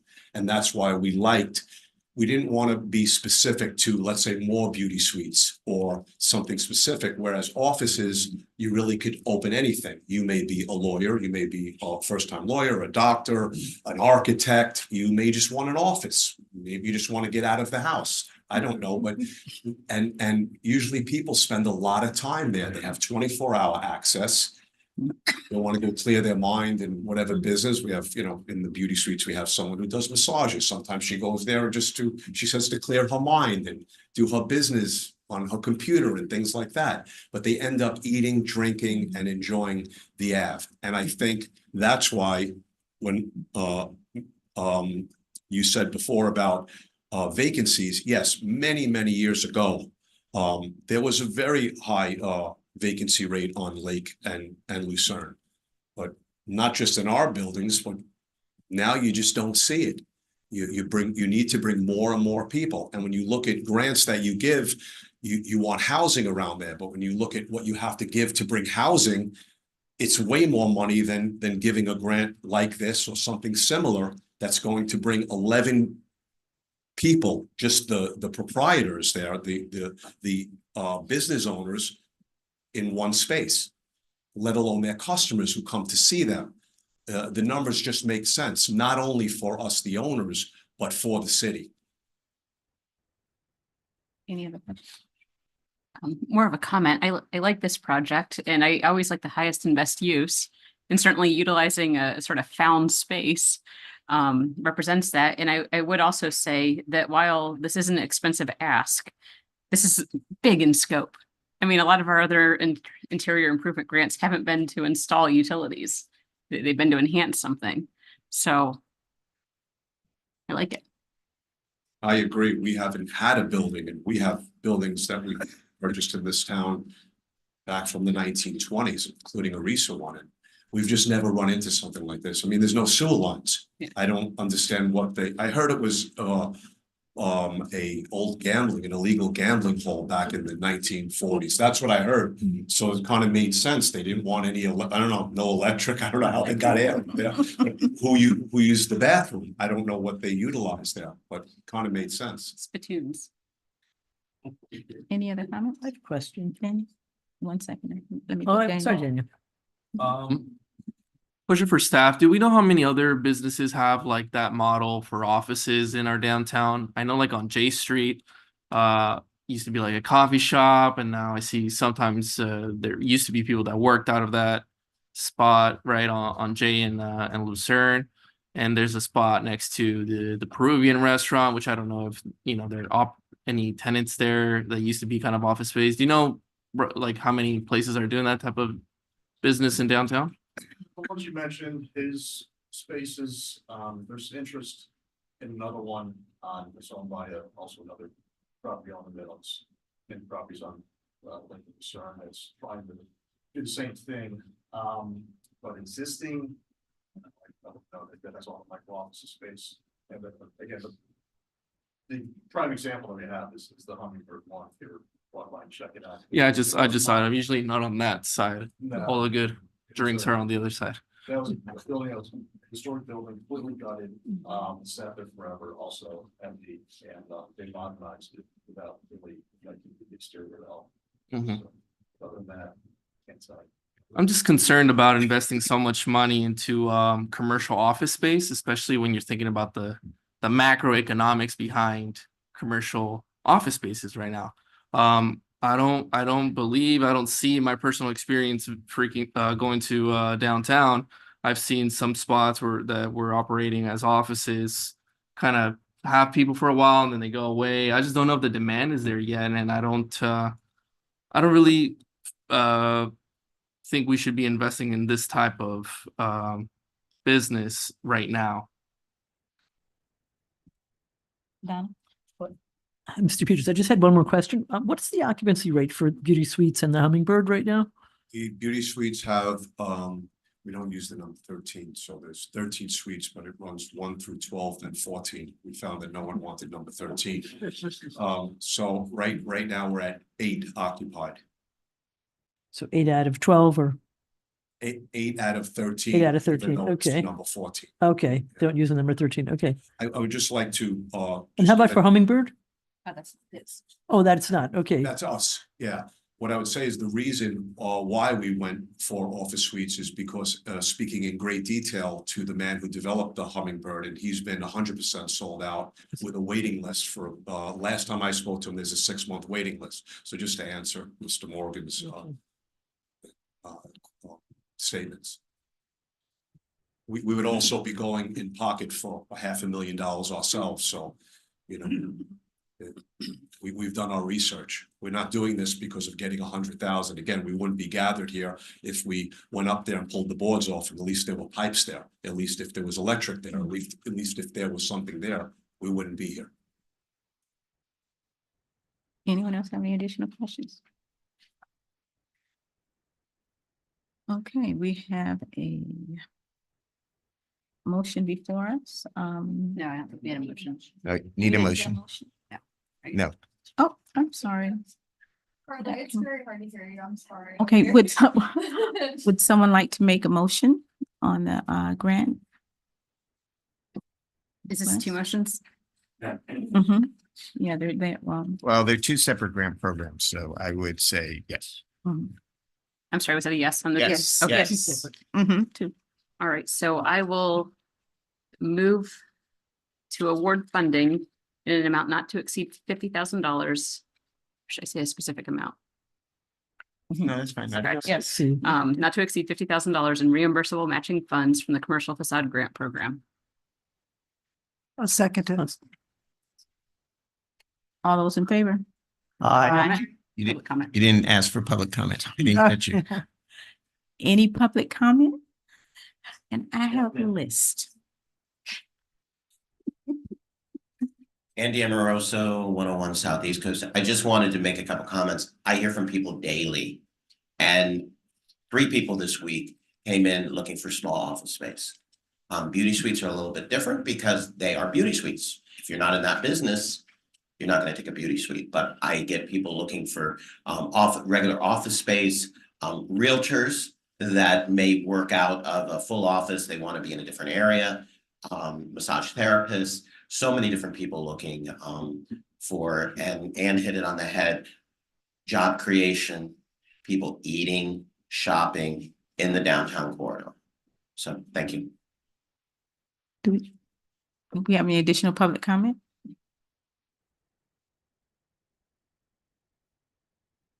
Now we can have a vote. All those in favor? Aye. Aye. Any nays? Thank you. Passed. Oh, now we have the second one. The second part. Sure. Yes. Gonna make the second motion? Sure. Go ahead. Yes. I'll move to award funding in an amount not to exceed $50,000 in reimbursable matching funds from the Interior Improvement Grant Program. I will second that. Public comment? Any discussion? We're Any helping Carla. discussion? Any discussion? Look, I have my notes. Now that we've had our discussion, or do you want to say anything for discussion? Okay, public comment? No public comment. Now can we have a vote? All those in favor? Aye. Any nays? Thank you. And just for the record, that's both to the 702-704 Lake Avenue LLC for the property located at 704 Lake Avenue. Yes, sir. Yes. That should have been included in my motion.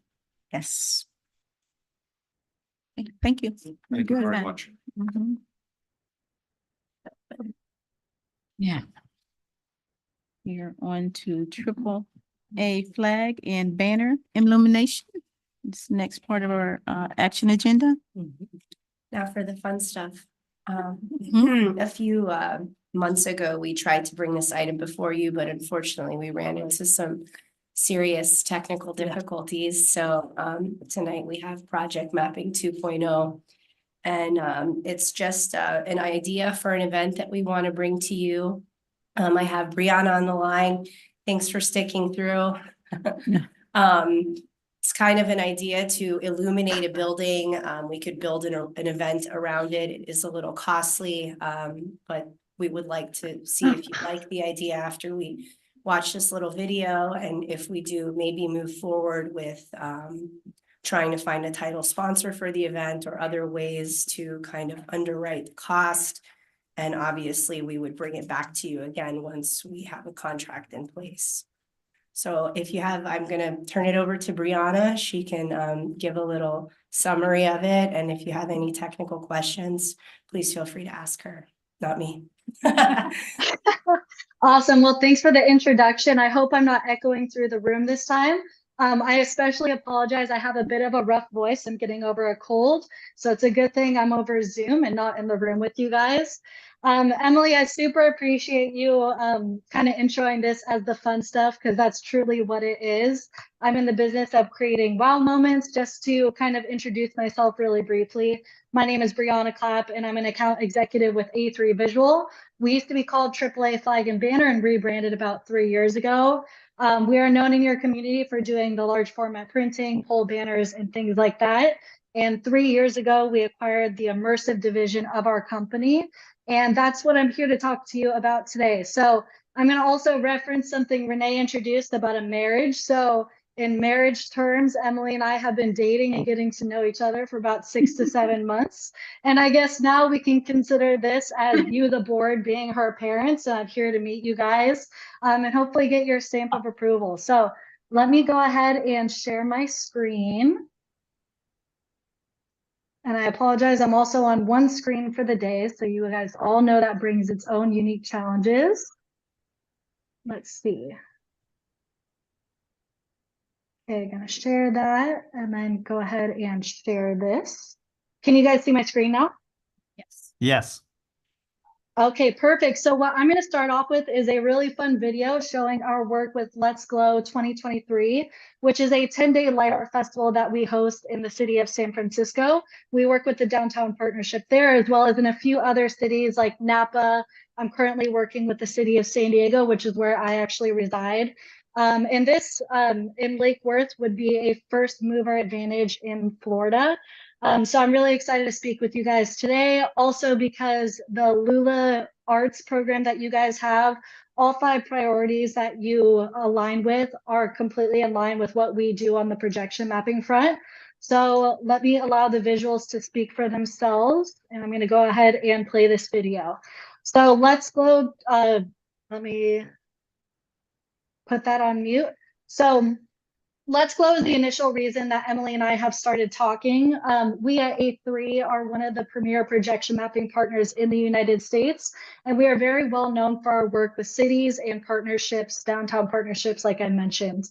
So projection mapping festivals, or light art festivals, as we like to call them, are incredible ways to boost local business by driving traffic downtown and getting people to stay downtown for longer periods of time.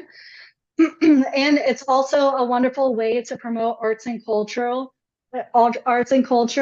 in a really fun and lighthearted way. So I'll kind of let this video speak for itself for a second.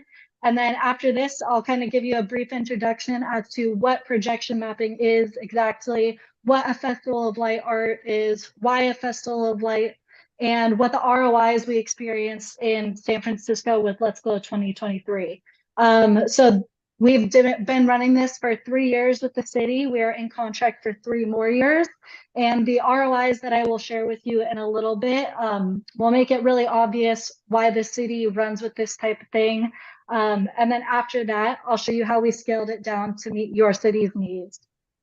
So just a super quick introduction to projection mapping. So projection mapping is somewhat of a modern technology that is coming up and emerging in the United States. It's really popular in Europe, but like I mentioned just now coming up here, it's a creative visual art form that can create any random or boring surface into an immersive light art. So we can project whatever we want. I know some of the attendees earlier were talking about Guatemalan and Mayan culture. If you guys wanted to have a light art show that focused on that culture and then maybe moved on to shedding light on a different culture as well, that would be super cool in your guys' city. So there's 2 ways that we do projection mapping. One is 2D mapping, which is where we have a flat surface and can bring it to life with 3D content. Another is 3D mapping, and this is my personal favorite. That's when we get to take a building and absolutely play with the eye and make you think that the building's moving on itself, or it can break down and be rebuilt in front of you. So that's kind of the general premise of it. A festival of light. So this is what we work with cities in doing. It is a free gathering for citizens and tourists to come out and enjoy the cultural art that's being presented to them. So you'll see in the ROI that I'm going to show later, it's proven that it increases the traffic to these downtown areas and furthermore increases spend, which is always really incredible for businesses. And then furthermore, showing people, why would I want to live in Lake Worth Beach? Why would I want to work here? Why would I want to have my business here? And things like that. So it has a really great trickle down effect. And right here, I'll mention why a Festival of Light. So it really is the perfect, well-rounded community art experience. And I mentioned earlier, you guys have your Lula priorities, one being to maintain and promote the unique character of Lake Worth, 2, retain and enhance downtown vibrancy, 3, encourage greater arts and cultural engagement, 4, improve access to arts, and 5, strengthen public support for arts and culture. Now, I don't think I have to argue too hard, but as you can see from that first video that I showed, this likely is the perfect solution, temporary solution, for the purpose that's driving Lula for you guys. So just to go down the list here, we always prefer to do these as free light art festivals to the public. And the ways that we manage that is either the downtown partnership sponsors it, or we bring in nationwide sponsors, depending on how large we go. I will call out this past year in the city of San Francisco, Amazon was our presenting sponsor. So that's really exciting for us because not only do we have proof in the pudding, but now we actually have these large nationwide brands backing us. It's naturally loved by all. You're never going to look at an art installation and be in a bad mood. It encourages safer emergence. It encourages people to get out and about in your city and discover all the beauty of downtown by strolling through the streets, going out to dinner, and really exploring furthermore in the art step. So we can easily scale it. So as you saw in the video of Let's Glow, that's obviously a large scale event. What I will show you guys later on is we actually scaled it down to just one building in your guys' area, which is the back of the City Hall. You may wonder, why are we not looking at the front of it? And that's because there are unfortunately trees in the front of City Hall. But luckily, the backside has some beautiful architecture for us to play with. So yeah, we can start there and scale to other buildings down the line. They don't have to be actual skyscrapers. Something else we can do is bring in some LED sculptures and play with it in that way. So we're not just limited to projection mapping. So it will also bring in much needed tourism and revenue to your emerging economy. And here I'll skip over those. So I'm going to go through the impact reports for Let's Glow. This was 2021. This was the very first year we did it. We had a 4-month turnaround from start to finish with the city. And what's really important for you guys to recognize, and important love to get to Emily down the line, is marketing is absolutely a key factor in what we're doing with you guys. So I mentioned that here because we had a 4-month turnaround, whereas the second year we had a full year and the third year we had a full year as well. So here, first year of show, we got 40,000 people to attend the 10-day event. You can see, or sorry, we started off with 5 days. And the economic impact ended up being $2.1 million. So that in turn was an 8 times ROI with their investment with us. In the second year, it was unfortunately a rainy year, so we only got 51,000 attendees. But the benefit there was a $3 million impact, and relatively, again, that was an 8 times ROI. One thing I will point out is the descriptors of downtown after the event are walkable, fun, and innovative. And I don't know if you guys have been to downtown San Francisco, but walkable certainly wasn't one of the ways to describe it, especially at this time in 2022. So it was really great working with the city and helping them rebrand in that way. In 2023, so we just wrapped this up in this past December. It was a wild success. We had almost 70,000 people attend. And over here, I want to call out the big number right here, an $8 million impact. So again, this scaled to roughly 8 times ROI again, because we scaled up to 6 different buildings and it cost about $700K for us to produce with them. And I'll also identify, so A3 Visual in the immersive division, we are a tech provider. So we would be providing all of the technical build out of the event. And we're also a content provider. So in this case, we actually brought in content creators from all over the world. One of them, namely being Jan Naguma. He's an incredible artist. It was absolutely incredible that we got to work with him. But we were able to draw in worldwide attention based on our relations on the content side. But I'm really mentioning that because it's very, very uncommon in our industry to find someone that does tech and content. So we're really that one-stop shop solution to help you guys out in that regard. And one thing I want to call out here. So here's the current offering that we previously priced out, and this is what we call our ballpark estimate. What we did was we ran a projection study, which is basically where we download the 3D mock-up of your building into our software, and we figure out exactly how many projectors we need, what lumens or power output, light output of the projectors are needed. And then furthermore, we go into what that rough budget is going to look like. So currently we priced out 1 night to 3 nights, and this is only for the tech. So we're going to have to consider the content creation down the line as well. But like I mentioned, maybe we get some sponsors or some cultural spotlights in order to get that pricing down. Or we can even work with local artists to bring some light to the local art. So yeah, this is what we're looking at. And I will go ahead and stop sharing. Emily, I don't know if you want to jump in and outline any specific asks that we have at this time. I'm just open to answering any questions if you have any questions about it. Really, we're just looking to see if it's something that interests you, and then we can kind of bring it back for you when we have more details. Yeah. So yeah, Emily, definitely interested. So what would the timing be? So if you bring it back to us and then we all say go, and then how long does it take to develop? The event, we probably shoot for the event to take place next fiscal year, maybe March 25. Okay. Because we definitely need a whole year of planning and at least 7 to 8 months. Right. And based on the picture, that projection was on the back side of this building, right? Yeah, well, number one, there are trees on the front side, but we Sure. feel like we wanted to keep something west of town, west of Dixie rather, and also we could probably close the streets down and make a really big event out of it. And hopefully maybe 1,000 Lake if something's going on there. Use the parking lot at City Hall. It just seems like it would be a much easier site to produce a larger scale festival. Right. Any, where's 1,000 Lake? Is that the building right here? So is there any projection on when they might open? No. Okay. But they have a year. They have a year, right? Okay. Because that would be great for that to be open if we had a festival.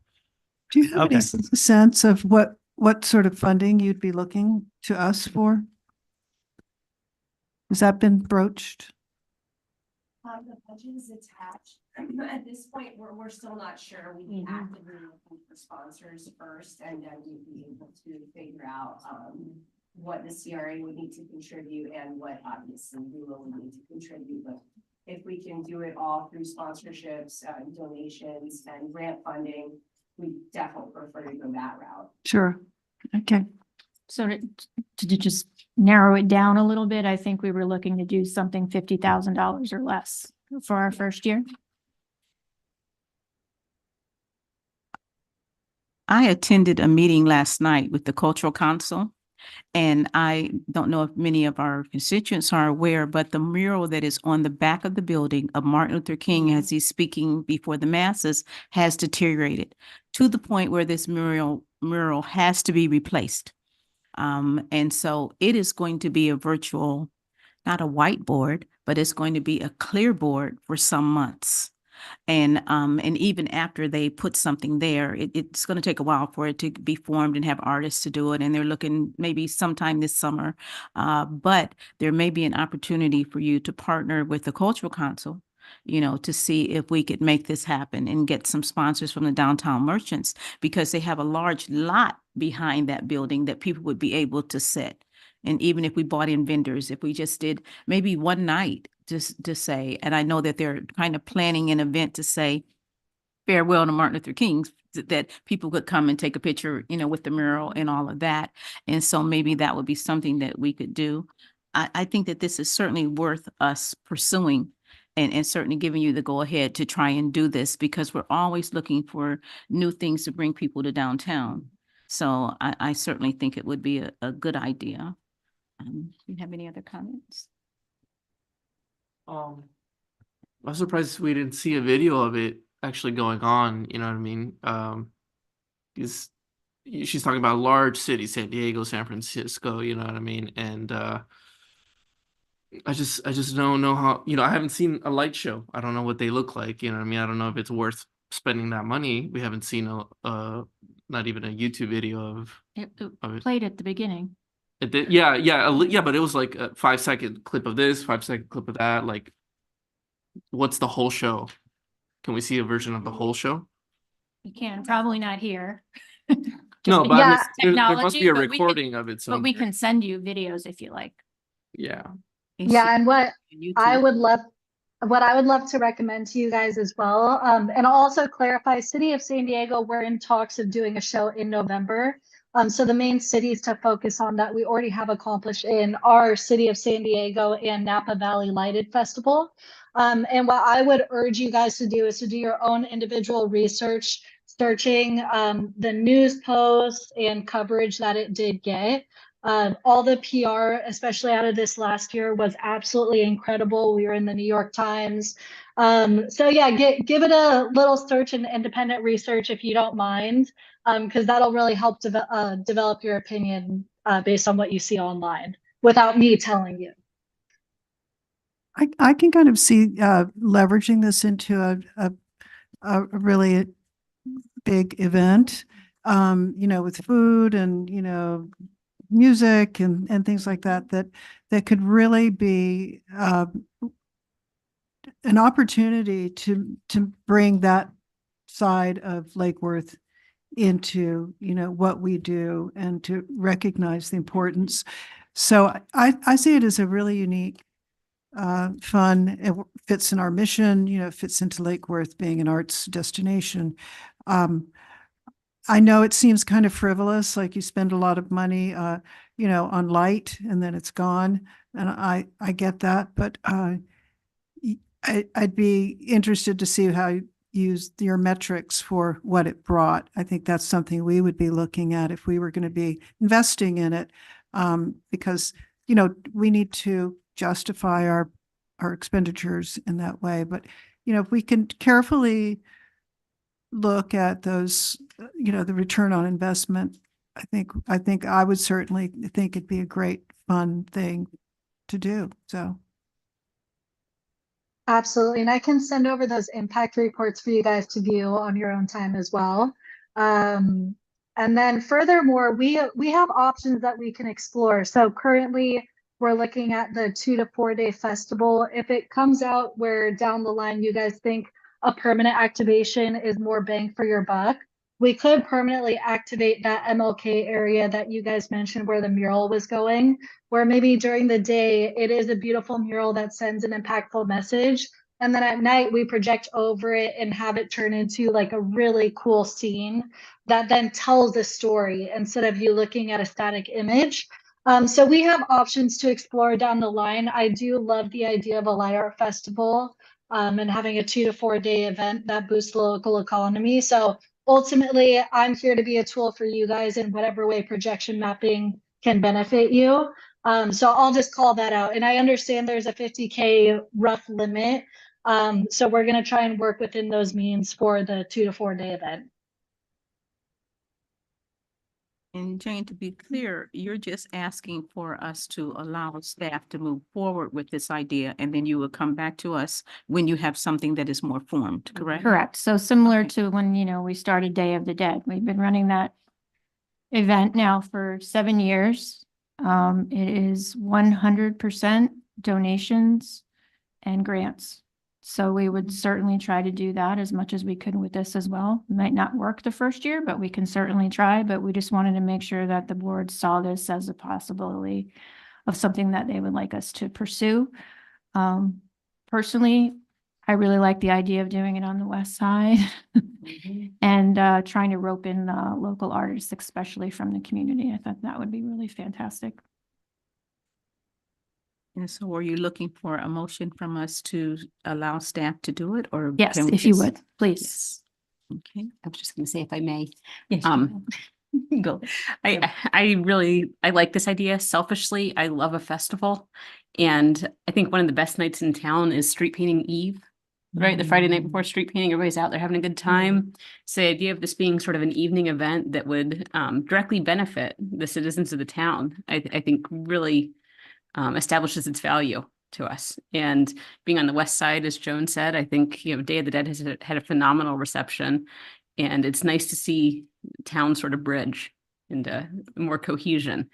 I want like 5 days. I don't know about a year round because I think that takes away like the specialness of the experience, but yeah, I dig it. Thank you. Do we have a motion? Let's make a motion.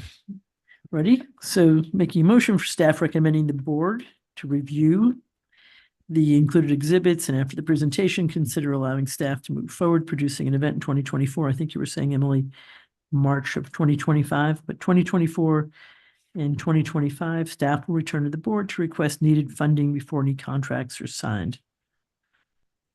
Can I get a second? I'll second it. Okay. Now we have a motion and a second. Discussion? Any further discussion from the board? Okay, now I need to ask for public comment. Is there any public comment? Waving in support. Okay. Anyone else for public comment? Now we're ready to vote. All those in favor? Aye. Aye. Any nays? Thank you. The last item on the agenda, almost last, but Inhabit Property Group, Village Flats. Thank you, Madam Chair. We have one more item tonight on Village Flats. As many of you know, we've been working on this particular project along Lake and Lucerne for several years now. There's been a lot of fits and starts, thanks a lot to COVID and inflation, et cetera. It was actually staff that realized that when the developer was going for permitting, that some of the designs were actually different than what you had seen and approved last time. So we asked the developer to come today to show you what was originally approved and what they are putting in to actually be built.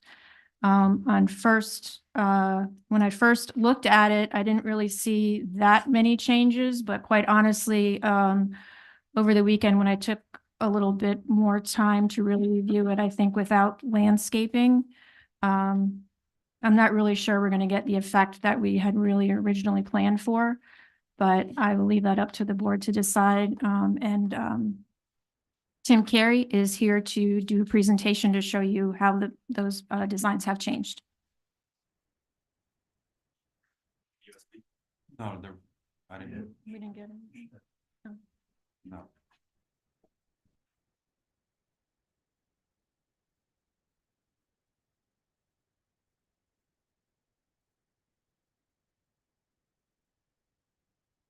Exciting meeting. A lot going on in Lake Worth Beach. Hmm? Yeah.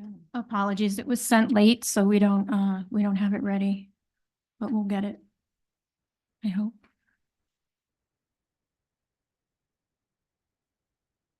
We should run snacks. But it was power bar, it was split 7 ways.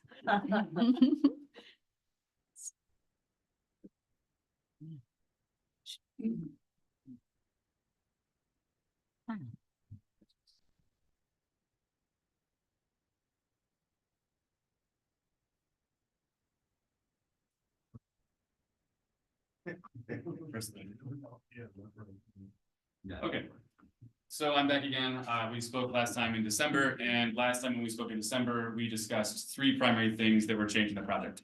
Number 1, I apologize. Tim Carey, Inhabit Property Group, along with my partner, Nestor Rivera, also from Inhabit Property Group and the city of Lake Worth. Like I was saying, I was back here in December, and at that time, we just needed a 90-day extension from the date at which there was a cutoff.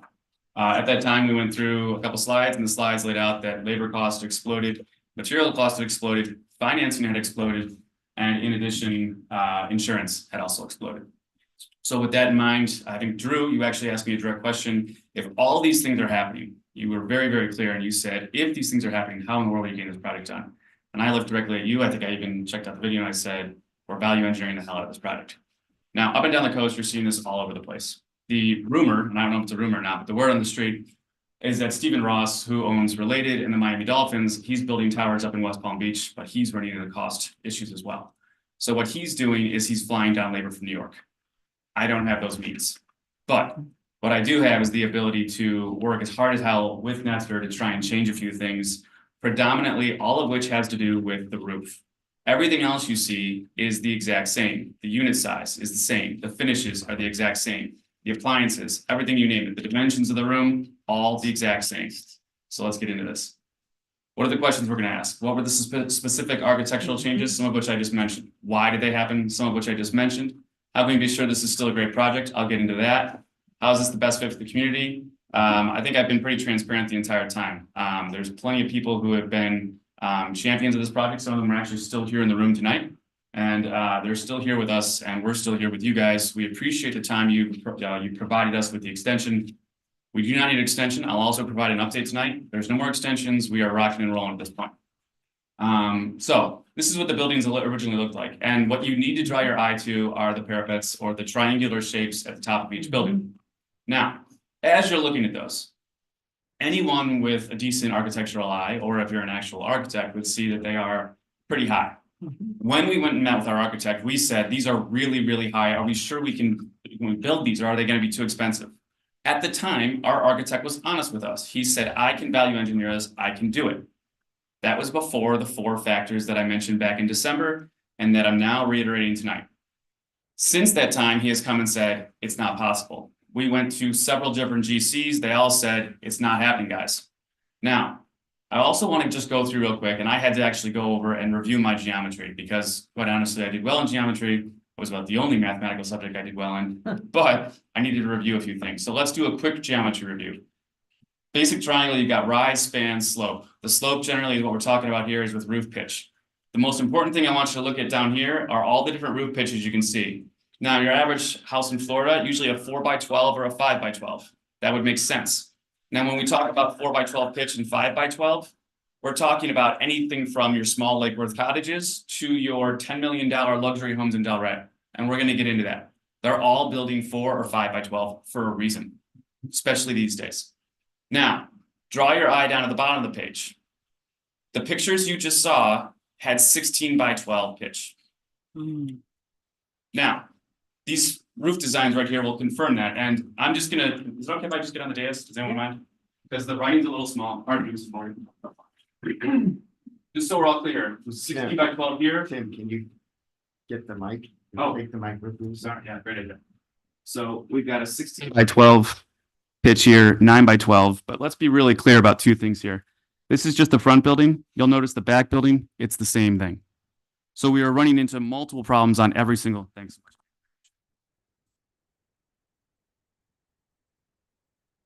So on all 4 buildings, for instance, in the quadplex, each of them had a roofing issue.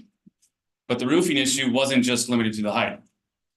Real quick, I just wanted to make sure that we understood that the construction family costs have gone up. We went over that in December. Insurance rates we did in December. Labor costs we discussed in December. Same slides. If you guys want, you can go through the deck. I'll provide it for you. No different than what we saw in December. Okay, so what's specifically changing? We're going to take our our 6-plex here, and we're going to break it down. First thing we talked about, 16x12. That's a huge height. And it was higher than the architect originally thought it was going to be. He was originally telling us 6x12. He wasn't even close. Then he said 8x12, still not close. Then, this is what we call a roof valley. Now, the reason this is important is because the first issue on the left has to do with the height and what the actual materials cost is going to be. Your trusses are going to be more expensive. Everything's going to be more expensive. But the roof valley, I want you to focus on. Ask yourself this. Who in their right mind can get up on that roof and not slide right down it as they're trying to attach metal or any kind of roofing material onto the top? You typically can't do it. So the way you have to do it is you have to have scaffolding that goes up both sides, and you have to have guys in harnesses hooked on. All of that means even without the explosive labor costs we've talked about, explosive labor costs. So suddenly now we have that issue. Now, on top of that, then we get to start thinking long-term, and we said to ourselves, all right, well, what does this do for insurance? So we talked to 3 different people and got 3 different quotes, and they all said, this isn't your typical roof. It's not a standard replacement cost. So the roof would, so you wouldn't actually get that kind of cost. You'd actually have to have a replacement cost value that was custom. And that would affect things long-term. So these beautiful buildings that we absolutely adored and that we had hammered home again and again, are you sure we can build this? Joan, I believe you were on a call with me and William Waters, and you said on the Zoom call, are we sure we can build this? And at that time, the architect said, yes. So we tried to do our due diligence. We did everything we could. It just didn't fall into place, mostly because I believe we're at an inflection point. And we're going to get to that now.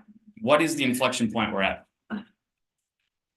This is the Graybell residence in Delray Beach. As you can see, this triangular element is really, really important to the front elevation and to the front entryway.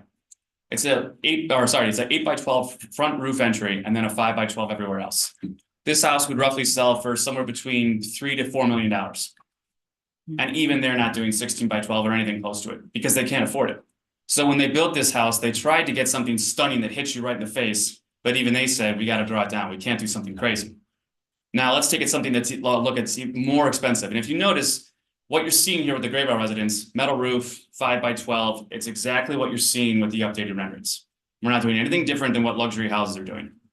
Now look at this. This is the park at Lake Ida. It's on 13th, Northwest 13th Street in Delray Beach. That's a 5 by 12 roof.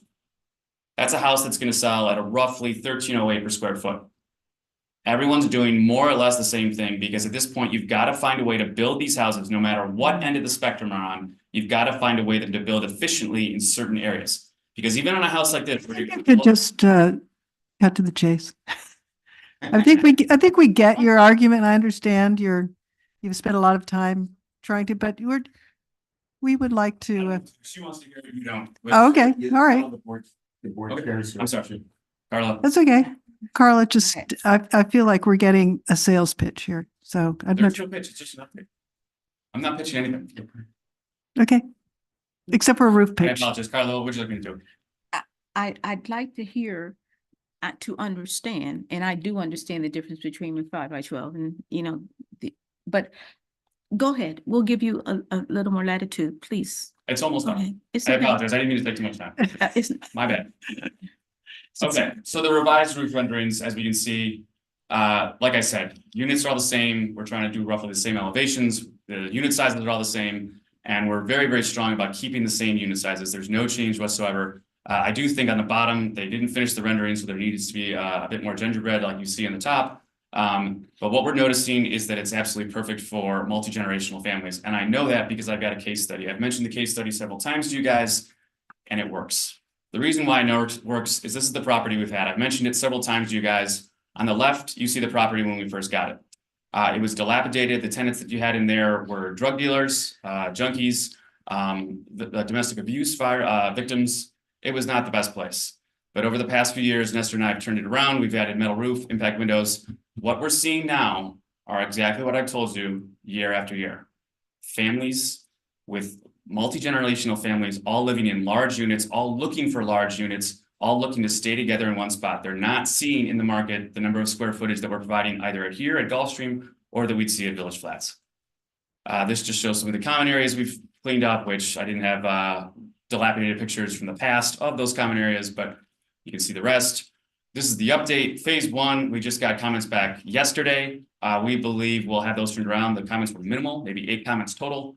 We'll have those turned around. We think we could have a permit within 2 weeks because I think we'll respond back by Monday. Phase 2 and 3 will be turned in, I believe, over the next week. So everything that I told you in December is actually happening at an accelerated rate. That's the only update I have for you guys. I'll take any questions. I just wanted to make sure I was as transparent as possible and that everyone knew what was going on. No pitch, just facts. I have a question. Can we see an elevation? Like you're building it, right? Or are you proposing it? How We have making site plan approval right now, and we're in for permits. We have everything we need, the board's Okay. approval, everything's. do you have actual drawing, not just a rendering, but the elevations of the project? I don't have that in the presentation. I want to do it as quickly as possible, but I can provide that later, sure. Yeah, it's hard to evaluate the changes you know, usually you get, this is what we approved on, and next to it, this is what the elevation looks like now. Sure. You know, it would make it a little. And to provide Joan with anything she needs, and then she can revisit it. So some of it is in your backup. It's not like compare this one to this one and this one to this one. Okay. But you can see the difference between the original submittals and now the new resubmittals. And one of the reasons I brought this to the board was for the fact that this has happened several times in the past where the CRA board has approved a design and everybody was very excited about it. And then it went through the city process and it was built and it didn't look the same. And people come back and say, well, CRA, how dare you? Well, we have nothing to do with it. So this was something that, they had to value engineer because of cost. We certainly understand that, but it does look different than what I think people are expecting. Just want to make sure everybody knows what exactly is going to be built, what it's going to look like, make sure you still like it. Because when people do complain later on, they're not going to blame the city, they're going to blame us. And we understand that. That's why I'm here. I'm not trying to highball. I'm not trying to do anything. I told Drew back in December that we were doing value engineering. I was very open about that. I've been clear throughout the entire process. I wanted to make sure about that. That's why when Joan said, "Can you show up here?" I said, "I've never missed a meeting once. I'm not about to miss a meeting again." So yes, you had a question. Has the site plan changed from the site plan that came before? So everything is in the same place. It's You just got the it. rendering. Correct. Has the landscape plan changed? So Yes, it's, yes. oops. Thanks for the presentation so far. I understand about the pitch of the roof, but I'm just wondering about some of these other architectural features. You know, this just looks like kind of the stuff that putting a bunch of big boxes together, it's really lacking some of the really nice original features Yeah. in the design and things that would make it more interesting. Not just the pitch of the roof, but the awnings Yeah, and things like project- that. that's the rendering I mentioned. That's the rendering that was not complete, and I will get that updated from you. I worked like hell for my architect. Unfortunately, these guys don't work at the pace I want them to. We're talking 2-3 weeks to get very basic stuff. The other picture. Can we give you a little feedback on Oh, that? I'd love to.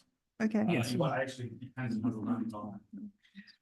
So everybody fell in love with your really charming, historical kind of fun facade. Great. And I'm sure it was, this needs a lot of work. There's projecting eave on the gable, serves no purpose and should be taken out. You didn't have, it's superfluous because it's not really, doesn't serve a purpose. So I don't know where this came from. It almost looks like it might be I don't know. There's really no detail. Were you planning on more detail? Because Yes. it sounds like you're working with the architect and maybe not getting the result you're looking Correct. for. I don't have any real objection to this other than there's a very weird agree. asymmetrical gable. So, yeah, so maybe you're not quite ready to come to us, but thank you, Joan, for bringing it to us and saying, it is a bit of a unfortunate state of affairs because I know you probably would like to build what you designed. It's quite beautiful, but we're not inflexible, but I do think that this is pretty big departure. Sure. Big. That picture in general is a bad picture. I think the other picture of the quadplex is better. And even that has some work to do. So I'm aware of it and I will work with my architect to make sure that Like some this. detail is added. There's no doubt that details are missing. That's the rear. It's the rear of the garage. It faces the alley. Still pretty bad. Very horizontal proportions. It doesn't have to be that way. So, yeah. What do you think?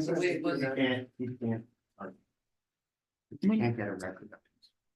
So tell me a little bit more about that. That's a little better. Right, that's what I'm talking about. That's actually a complete rendering. And I would say that has more details and I think that can even be sharpened up. And that's what our intention is. So the real thing that I was trying to emphasize tonight is that we're aware of what, needs to be sharpened up on the front elevation. Can you just tell them don't project the eave on the gable? I can definitely wrote that. I wrote it down already. I'll make sure that. Okay, I yeah. don't that's know the what that worst. means. Hmm? I don't know what that means. Well, there's a gable, the triangle, he took that, and the roof just projects out over the gable. That's a ersatz kind of no. So that's actually not happening. Well, he's proposing it, and I think it's an easy thing to get rid of. It's actually cheaper. The Right. thing that everybody liked about the original was that it had a flat gable Right. with no projecting eave. Right. And it looks more traditional. Sure. Sorry.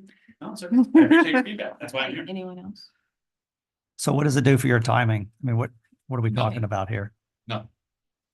We're moving. I don't need any more extensions. I'm just providing an update here. Do you need but you need a decision from us or not? I was I told it was an think- update. Just an Well, the update? board needs to approve the designs, and the designs have now changed. I was a little less concerned with the front than I really was, believe it or not, with the back, because it looks like windows have also been taken out. And when we're this far in the process and when you're going for permitting and now we're making architectural changes, it's frightening, quite frankly, it's Yeah, that frightening looks like. to get to this point and then not even see the designs ourselves as staff, but happen to catch it as it's going through the city system. Well, Walter, why don't we talk off record and I can address any of the questions you got, but I thought I was fairly forthright in how we were changing the plans to value engineer because quite frankly, number two. Well, I understand that when you say value engineer it. When you say value engineer it, and then when the board sees it and it's a completely different look, in Well, my right, opinion, to me. then they need to approve it. I Go have ahead. something. From what I'm hearing, it sounds like the renderings are not in a complete state at this point, based on the conversation we just had. So I'm not prepared to approve something that's, if we're being asked to approve renderings, not prepared to approve renderings that are halfway done. Okay, so So I think we need to see it again. I have a question. What exactly is not on the rendering? What is it that we're saying we're not getting a chance to see and that you plan to add? well, I think it would be, if you go back, may I just go back through? Sure.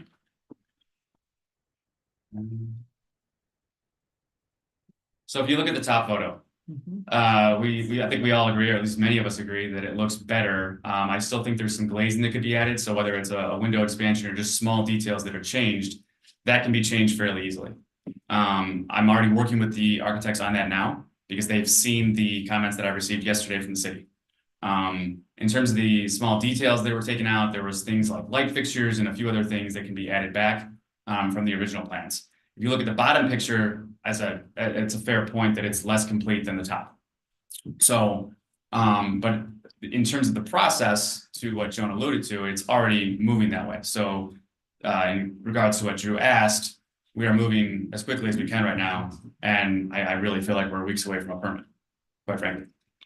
And when you're saying value engineering, what you're really saying is how much money do I have to complete this project? And in a reasonable way, you know. Right. I mean, like the prices, the pro forma was not working. It was, no one was making money. Everyone was losing money because of the explosion in costs across the board. So there were a number of different inputs that just were wildly out of place. Okay. Would it be much of an imposition for us to say, please forward to us your final idea of what the drawing should be? No, I mean, again, I'm always been very flexible. I'm happy to do anything I can to make sure this project gets done. Okay.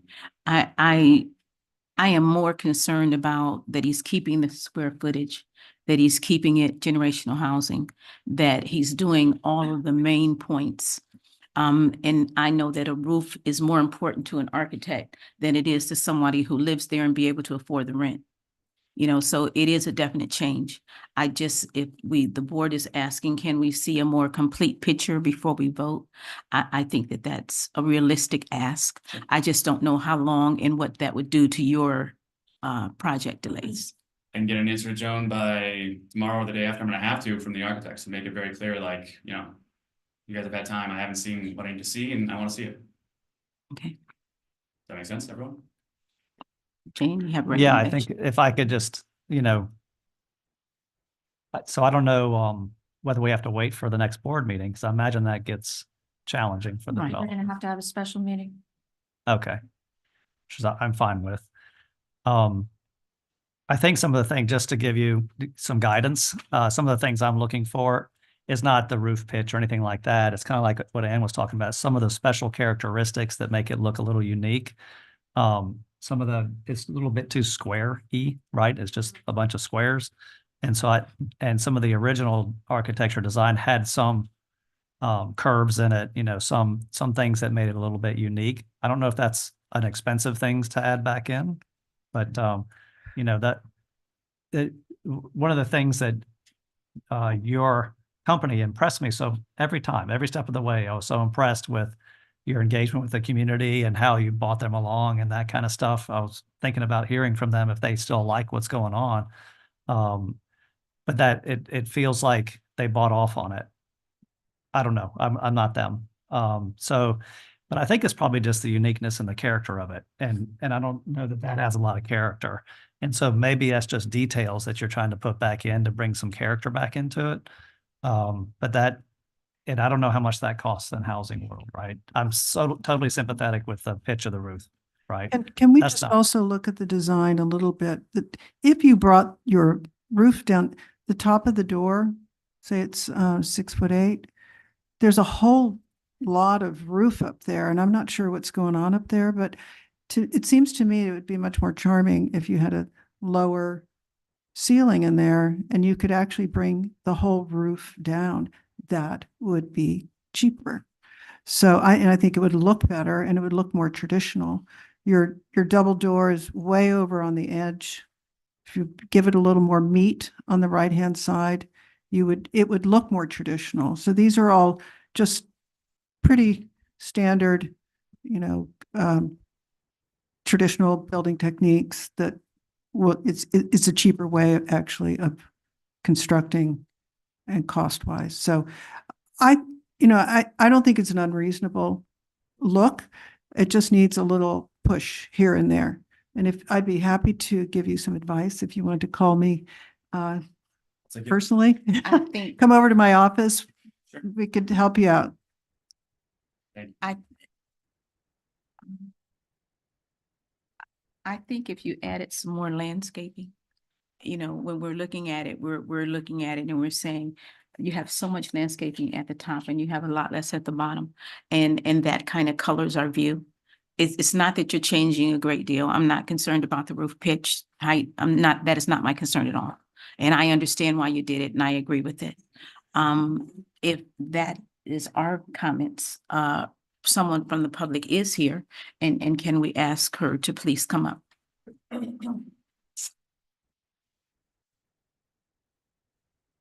Thank you for recognizing me, Madam Chairman. Ramsey McLeod, 24 South C Street.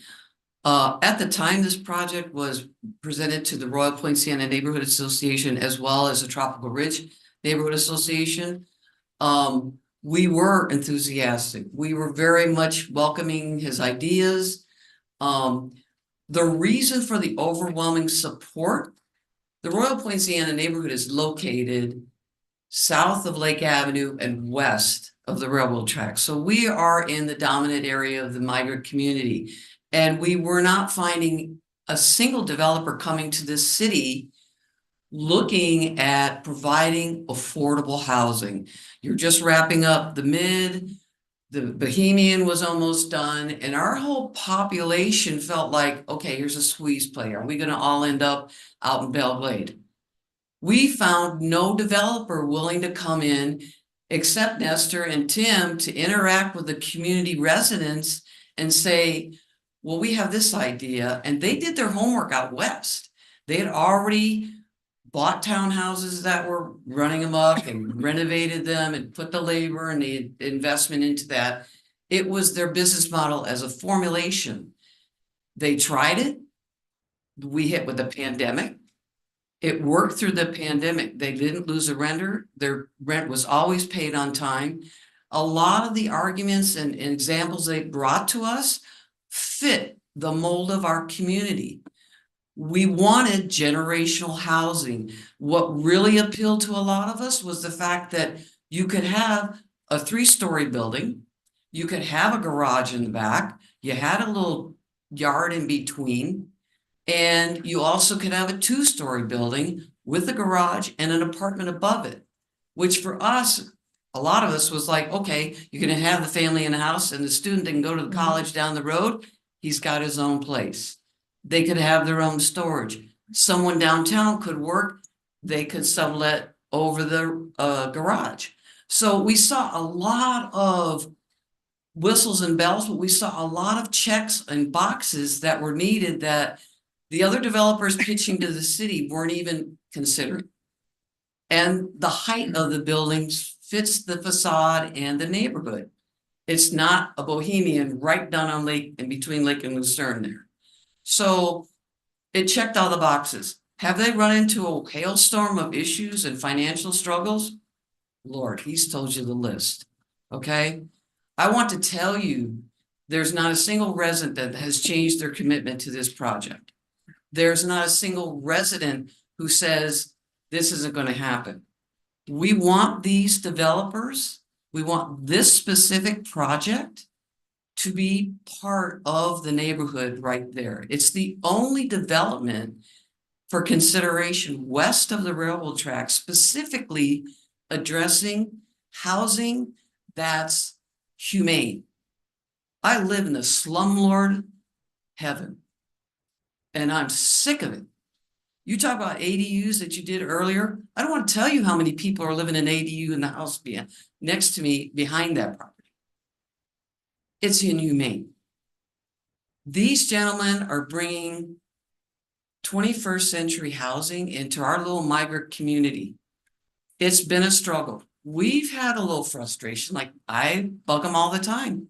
Okay, it's been 90 days. I haven't heard anything. When are we breaking ground? When can we have a party? And here we are. I see there's architectural changes. There's some things I'm like, okay, the roofs, I'm not that technical, but I can understand it's a concern. I looked at the first thing, I'm like, there's not an insurance company that's going to give you coverage on that in a hurricane. That thing's sticking out like a sore thumb. Let's bring it down. Let's get it comfy. So I appreciate your patience. I appreciate your working with these developers, and whatever you can do to help him get this shovels in the ground, get it done. I guarantee you these projects are going to be done before the one that's still sitting on East Street in Lucerne that's been there for almost 3.5 years. Okay, so I know it's a lot to ask. You've been waiting. They've come up with great ideas. Now there's some structural changes, but we're not losing one iota of square footage for space for families to live in. And that's people with children.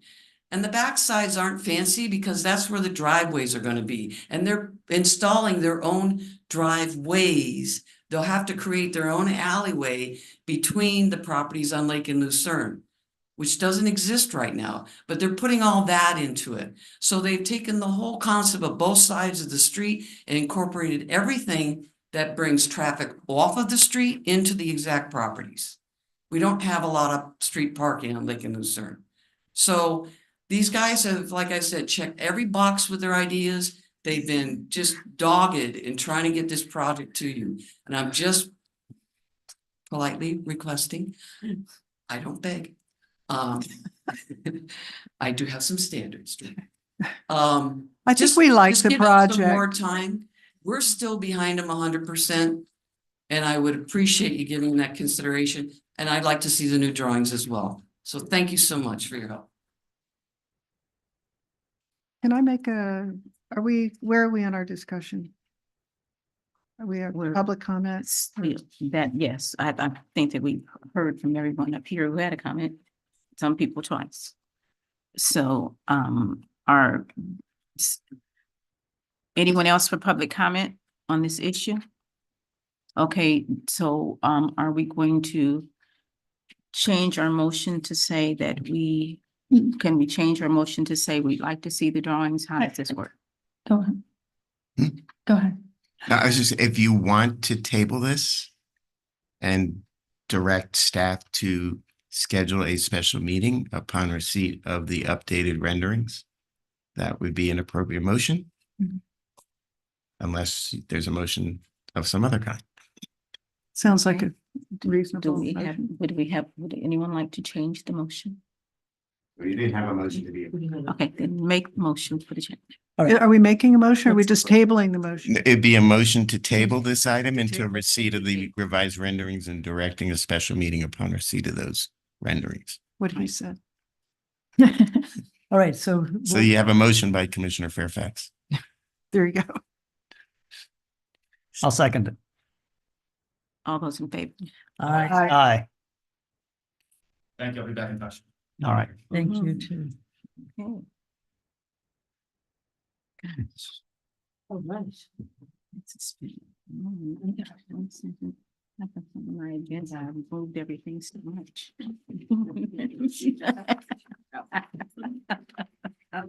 Joan? Okay, Executive Director report. Thank you. Still not Just finished. a few updates for you on February 15th. From 6 to 7 at the Lake Worth Library, there will be a meeting to discuss the Lake and Lucerne project that is being done by FDOT. If you need any more details on that, please look at our Facebook page. They just sent us over the details today. Women's Build with Habitat, we're all set to volunteer on the morning of March 15th. If you would like to participate and you haven't gotten a liability form, please let me know. I did send a whole list of names, but I know sometimes they're a little lax in following up. Our bicycle event with Safe Kids and the TPA is on the 13th of March from 2:45 to approximately 3:45. And I'm happy to announce that PBSO will also be joining us on that. There is a survey up on our Facebook page and a number of other Facebook pages regarding circuit. So please fill out a survey and encourage other people to do so as well so we can provide the best service as possible. The Spring Homeowners Club, Home Buyers Club, excuse me, presented by Community Partners, just started last week. And that runs till April 10th, and that will be taking place at Hatch in the evenings on Wednesdays. I'm sure all of you know the Great Taste of Lake Worth is on Friday, February 23rd, followed by the Amazing Street Painting Festival on the 24th and 25th. So please mark your calendars and be there. And finally, on February 17th, there will be an exhibit over at Hatch called Art Wars with a lot of local talent, and that runs from 6 to 10. And that's all I have. Thank you. Do we have any board member comments?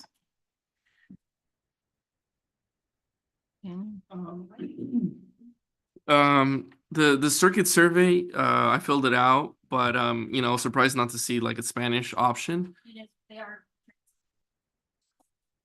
this week. Okay, great.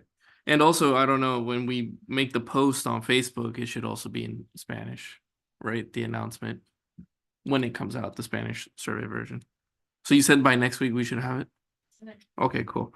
I also wanted to ask if we could get an update. On Google, it says 16 State Highway 805, which is that architecture office that received some grants a while back on Dixie. I was wondering, you know, I go by there all the time. I see it empty. I'm wondering if there's any updates in regards to that. Yeah, I see like for rent and stuff. I haven't seen anybody ever do anything in there. So I was wondering if there was any update or if we could get an update maybe at the next meeting. Well, they operate there. The family operates out of there. So there's, I think, 3 or 4 architects at least. Mhm. And then I believe they are looking to lease some of the extra space that they have to somebody else. But Yeah, it it's is supposed to be like an occupied. incubator type of thing, right? When they first pitched No, their no, it was to be the home for their architecture firm. yeah, but if I remember correctly, they were gonna rent out a certain space, So, right? yeah, right, a certain space. There's nobody there. Okay.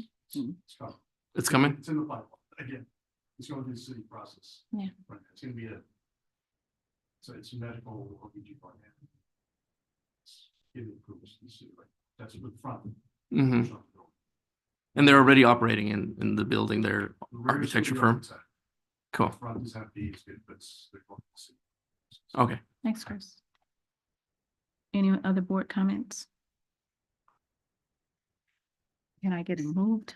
I'm sorry. Yeah. Go ahead. Just one item, as CRA board members, you are required to get your 4 hours of ethics training, sunshine law, public records, voting, those kinds of things. So what I'm going to try and do, it's my firm, we're able to provide it to you. You may have gotten emails from maybe the Florida Association of Special Districts or something, or maybe you already did it. But we'll try and provide some times. Maybe we do it like an hour at a time or 2 hours at a time for you to receive your ethics training. There are other opportunities for you as well, but if for some reason you can't do it, we'll make sure that we provide it to you live and in person. We need it every year. Yes. Yes. Thank you. Thank you. I didn't know there was a breakdown version available. I did the whole 4. Absolutely. Can I move to adjourn? Is that fair? Meeting is adjourned. All in favor? Aye. All in favor? Thank you. Yes. Thank you, everybody.